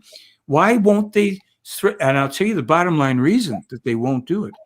For them to acknowledge this and me and to take a legal action means that they have to bring the Meier material to the public. And when the public actually sees the Meier material, they realize that these guys are prostitutes, that they're liars, that they're ripoff artists, and their careers are blessedly over. I do my work voluntarily. I don't care. So regardless of everything that you've been saying, that analogy or that leading into how they operate is on point. It's on me. Those are my point of view. Through my investigations in association with my understanding of the why they're not communicating with me is because of Same the thing. interference with all these other things, which then also is concerning that there is mass majority that is eating it up and believing it. So I just want to say that even though that it's very controversial episode, which is also an hour longer than we normally do, those who are listening to this on the replay and actually get this and understand this, this is challenging and is emotion is going to make you uncomfortable. We knew this coming into it, but there is a lot of, take from it what makes sense to you. Do your fact checks, check by this, either side, but there's always an opportunity, and everyone else that you're watching, keep in mind the funnel. If they have the answer and they say, buy my book to get it, that is a sale. If they say, I have the answers, come and see it here, that is a sale. If you have the answers, it should be publicly available. So keep in point here, this Meier information, whether it's disputed or not, it's available for free. It's out there. The report that I put out is free and it's out there. You can purchase a paperback copy if you want to have it in your hands, but you can still obtain it for free. There is still a way to incorporate business in this ufology movement, but you need to be very, very careful with where you put your money, because no one should have to pay for answers. And if these people claim that they have the answers and you have to pay for it, I have a personal problem with that. I would just add this. There are times we do pay for answers. We go to schools, we buy books. Yeah, we have books that we sell and don't. But look, the most important information for people's lives we publish for free. I go on Twitter every day. I go to Facebook. I'm blogging all this stuff. We're trying to get this out, and people, they want to, be interested. It doesn't stop us. It comes a time, and the time is coming soon, when the pain from this world in many fronts is going to be too much for people, and they then may want some answers. And you made a good point about the acknowledgement. They don't want to acknowledge that, like for me, example, they don't want to acknowledge that I'm doing the same thing that they're doing better, and I'm doing it for free, because it takes the spotlight away from them, and it also hinders the sale of their promotions for the last X amount of years. Absolutely. I understand that. So let's end it at the 3-hour mark. Sure. Since we're talking conspiracies, and I'm not quite sure, when I'll be able to get you back on again, and if there's anything else we could cover. There's a lot, but go ahead. I'm just gonna go out on a limb here and ask you a question and see whether you blow up. Or you're probably going to blow up on it, but I mean, let's play with. Let's try it. Right. What shape is the Earth? It's round. Okay.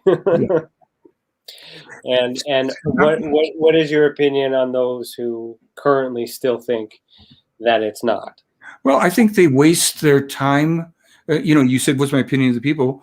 Yeah. They waste their time on things that they make into a conspiracy, which means that they believe that every photograph taken by every space agency or country above the Earth that shows a round curving surface has been diabolically altered. They do another funny thing, and that is that wherever they may be on the world, if they look into, let's say they have a telescope and they look at the moon or Mars or Venus, they see a round object facing us. So the conspiracy would have to be that all of these objects, which are of course flat with rings around, okay, well, they're all flat, and they're all always, whenever they're seen, they are facing us perfectly and looking round, because it's really, it's just like, what do you call it? I mean, it's flat, but it's been turned on its side, so it always looks like this.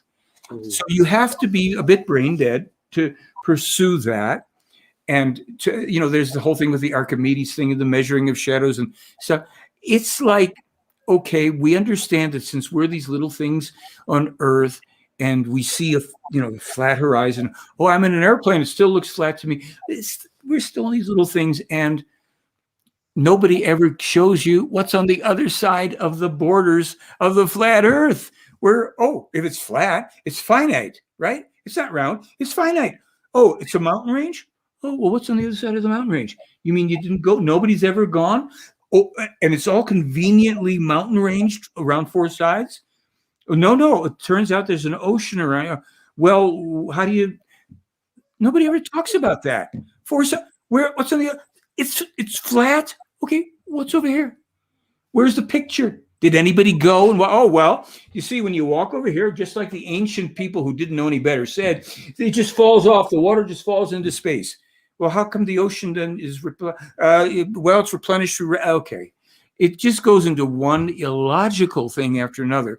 And this, frankly, shows, I don't mean to offend you or anybody, it just shows that our thinking is degenerated where we can't reason. Everything's a conspiracy. Poor old stupid Joe Rogan thinks that Billy Meier's hundreds of UFO photos from as early as 64 to 81 were done by a one-armed man with Photoshop. But that's it. Here's a guy who thinks he's into UFOs, and he brings on every phony liar and profiteer, the people who are now bought off by the military-industrial complex, the Jeremy Corbells, the debrief team, these three guys who don't... Let's talk about them. What do you think about them? I think they're phonies because I know that B.J. Benias a few years ago was writing these articles. I sent him stuff on Meyer. He wouldn't touch it. Oh, okay. Tim McMillan, I contacted it. He wouldn't touch it. I'm trying to think who the third guy is in there. The third, the Hear No Evil, guys. And these are people, you see, when people don't respond, when they won't say, hey, look, man, that's just a bunch of junk. I'm going to show you that Meyer case is, okay, come on, let's go. When they don't respond, when Lou Elizondo won't open his mouth, he can't say. The fact is that MJ Benias. Pardon me? That MJ Benias is Canadian. Right. Also focused on American politics, not Canada. He's also one of those who's not touching any Canadian content. Right. And you've got Tim McMillan. I think he's American, isn't he? Yeah. Yeah. And who's the third guy? I forget his name. Christopher Rotowski writes for them as well, who's also Canadian. Okay. These people they know nothing. They're not real investigators. Tim McMillan may be the closest thing because he was, I think, a police and or military investigator. But what is he investigating? What evidence are you investigating? It just goes back. This is a circle. This is the dead end. Chase your tail, chase lights in the sky. And then the U.S. intelligence starts to, Lou Elizondo says, we're very lucky to have the debrief revealing this information. Well, you have to look at the history. So those people have history, and they've been kicked out of clubs, and they're just bound. They're just a bunch. They're just all clubs that are just doing a thing right now. There are some things that they do, and it's journalism. It's just a group of it's all more disinformation. Right. None of these people, they cannot pronounce the name Billy Meier. Lou Elizondo can't say Billy Meier. So it tells me right away, it's the simplest thing. You're liars, you're disinformation spreaders, and until you can speak the truth that you pledged to tell us, Mr. Elizondo, you're a phony, you're a disgrace. You're a goddamn disgrace to the military, maybe not to the intelligence services who specialize in disinformation, but you're a disgrace to any real pledge you ever took to tell the truth and to be honorable. And I'll gladly retract that the moment you man up. So what are your thoughts about him recently announcing that he has a lawyer for his lawyer? Good. The things Daniel that he just said. I know a little bit about Daniel Sheehan. He did some great work in the past. I reached out to his law firm last year to try to get their help to get the COVID information out, to help us bust up the suppression in the state of Arizona alone. No response.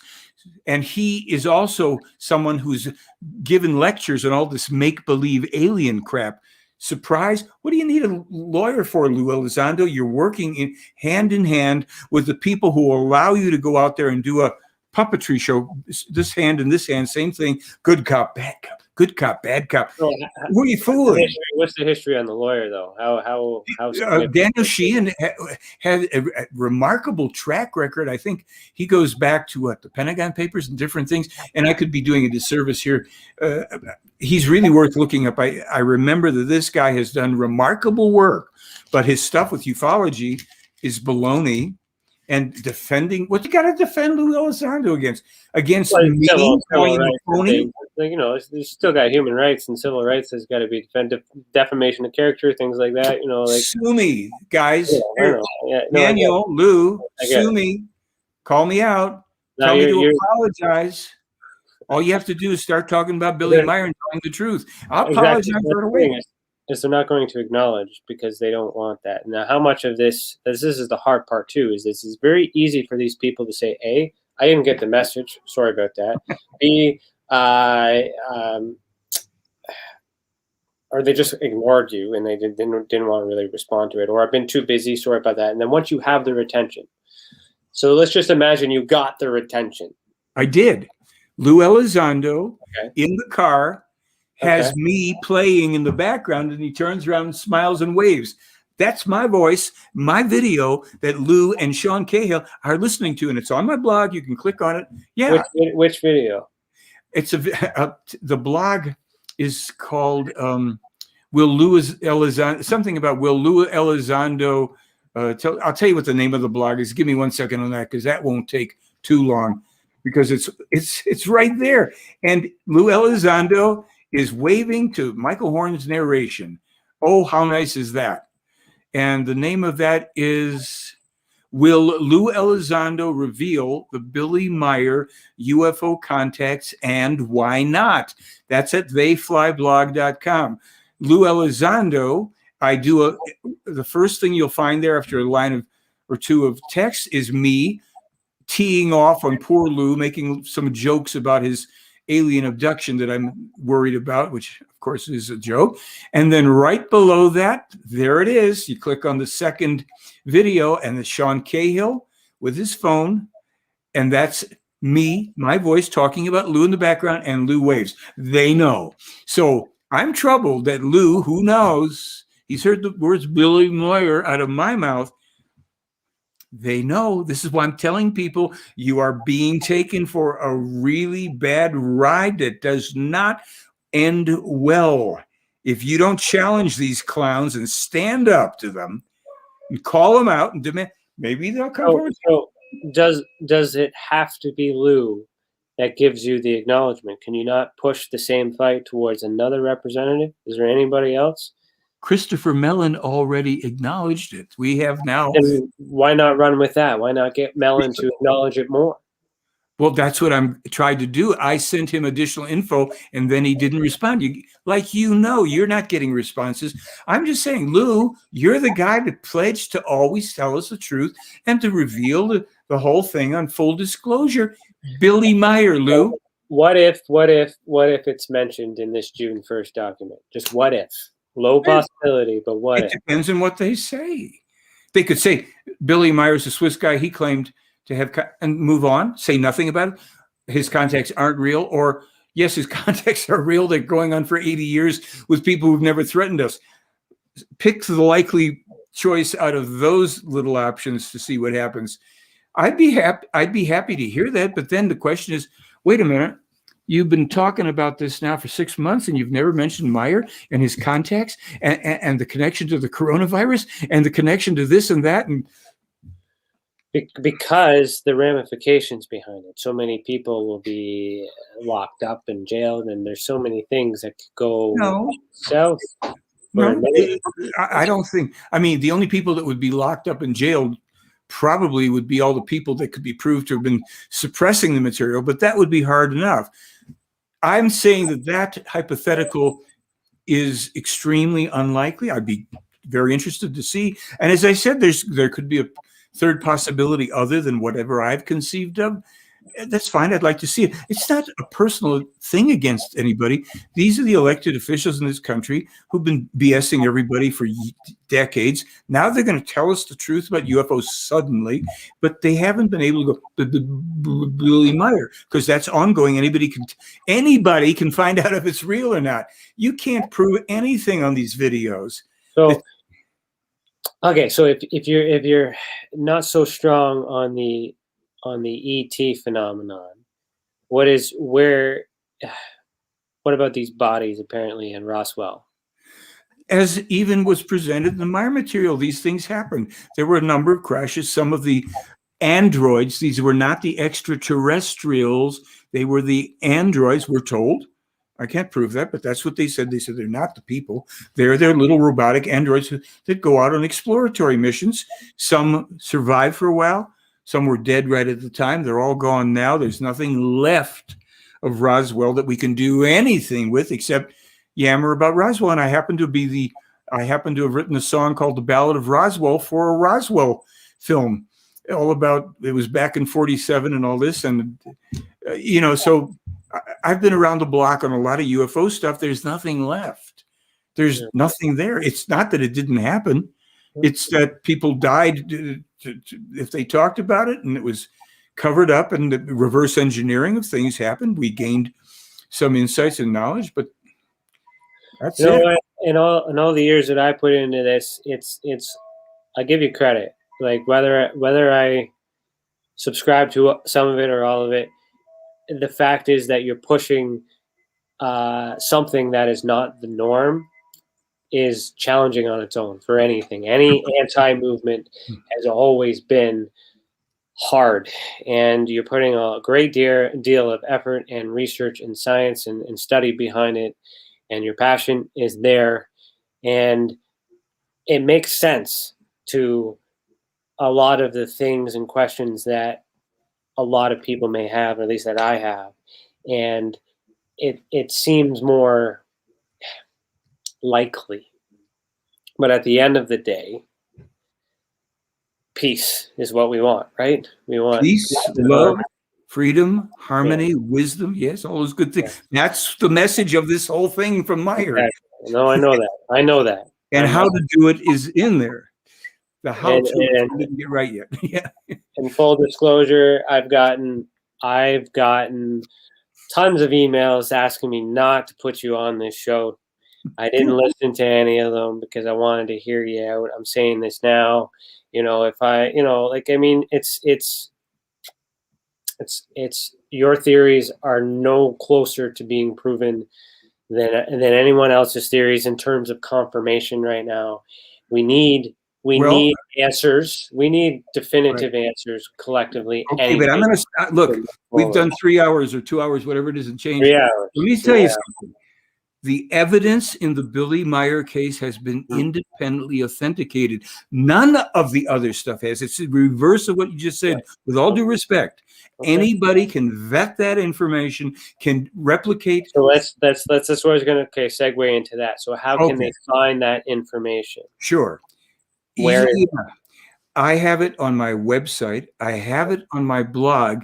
And if you don't find it through your own searching, all you have to do is send me an email or tweet to me online.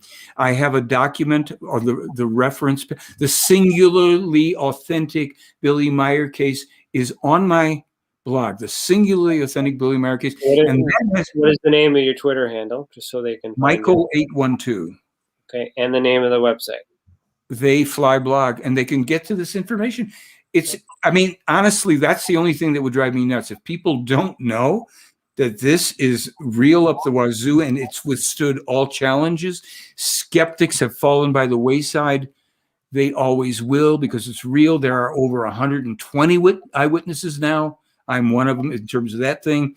There's the metal, the sound recordings. It just goes on and on. One man with one hand living in the middle of nowhere in Switzerland gave it freely to the investigators. You don't hoax anything and give it to people who are trained investigators who are going to find your hoax.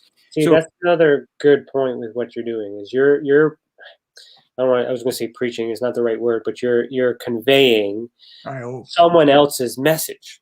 Yeah. This isn't your No. story. This is someone else's. Right. And I did the same thing that I would ask anybody else to do. I examined it and I came to my own conclusions. I didn't need a mini me out there yammering away at me to get me. I found the book. I got other paper stuff. One thing led to another. I started to investigate. Really, for people that call themselves UFO, UAP investigators, let's say strictly on that thing, it's all there to investigate. It's all been done for you. We'll spoon feed it to you, and you can see if there's any errors there if you have actual investigative experience. Because the people who've authenticated this were real deep investigators, independent. They didn't know Billy Meier, etc. So I'll give a free film away to anybody that sends me a message. They saw your show. They put the word free in there, or they say Ryan. I'll send them The Silent Revolution of Truth. We released it in 2008, arguably the best UFO film ever made because it's about a real case with real evidence and a real contactee and all that stuff. Whatever, I'll take that. Good. I don't know if I sent it to you yet, but it will be going up. I thought I did, but I'm not sure. Okay. I'll make it. So we do gotta end the show. So I know you could probably go for another 3 hours, but it's like 11 o'clock at night for me. Okay, I forgot about that part. Yeah. So I gotta, So I mean, I definitely will have you back. I don't like this is there's that line, right? Like there's always a truth on either side, and for me, it helps put the pieces together. So great. Thank you so much for your time. And for those of you who told me not to have them on, you know what? I enjoyed this conversation. I think it's good. And if you guys are listening to this because you told me not to have it, you guys are fucking hypocrites. Okay? And all the people that we're talking about in here, if you are listening to this and you're offended by it, speak up. Let's talk about it. Let's have a conversation. Don't be, we know things. We're just trying to figure out the why. Let's have a cup of coffee and figure out what it is. If you're just selling books, trying to make some money. That's okay. I just want to know so that way I can stop paying attention to you and carry on, and anyone, but anyways, thank you so much. My thanks to you. Very generous with your time. Very good too, because you are very neutral and, you have your own points of view but your neutrality is very present. And that's a major key for our thinking. So I thank you very, very much. Well, I appreciate that. It's a gift, I guess. It's my career. I have to. That's why I'm an investigator. That's another thing too. I want to point out, for those of you who are also acknowledging that, I am an investigator. I am licensed. I have an agency. I have that, and I'm applying that to ufology and paranormal studies. Researchers are people who take this information and write books about it. So the fact that they're writing books and selling it, it's okay because that's what they do. They don't produce case studies. They don't produce scientists do. You're a scientist or science. What is your official title? Me? Yes. I'm the Authorized American Media Representative. But you're a scientific researcher. I'm a science researcher. I'm not a research scientist for some company or anything else. I focused just about complete. I reviewed ufology stuff long ago, but then I got all the focus on the Meier case because I wanted to look into the scientific information. And that was quite evidence-based.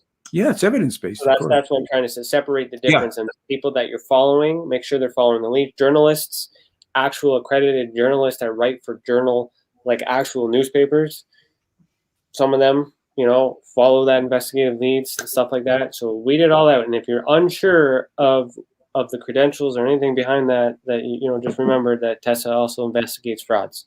So I just want to kind of throw that plug out there. And then we'll end it. Okay, I'm going to play the outro video, and we can talk for a few minutes at the end, and then I got to go to bed. So anyways, thanks everybody for watching. Tune in tomorrow at 12 p.m. Eastern Time for my lunchtime video, where I'll be talking about everything I posted this week, including this video, and we'll see you soon. Thanks for listening. Keep your eyes in the sky. Say it with me. Heed the world. Good night, everybody.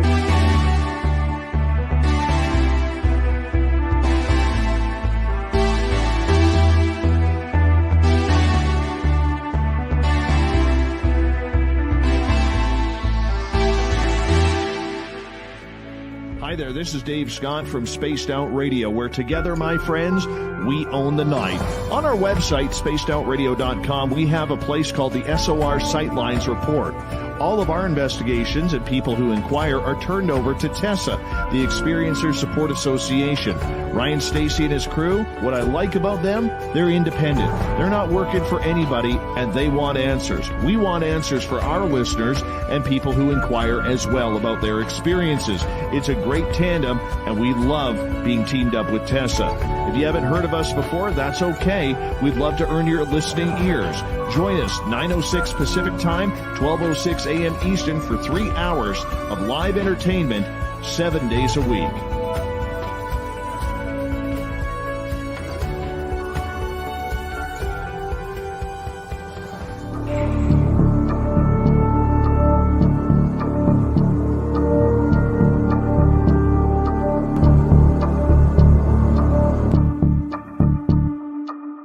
Please stand by for further details. We return you now to your regularly scheduled program.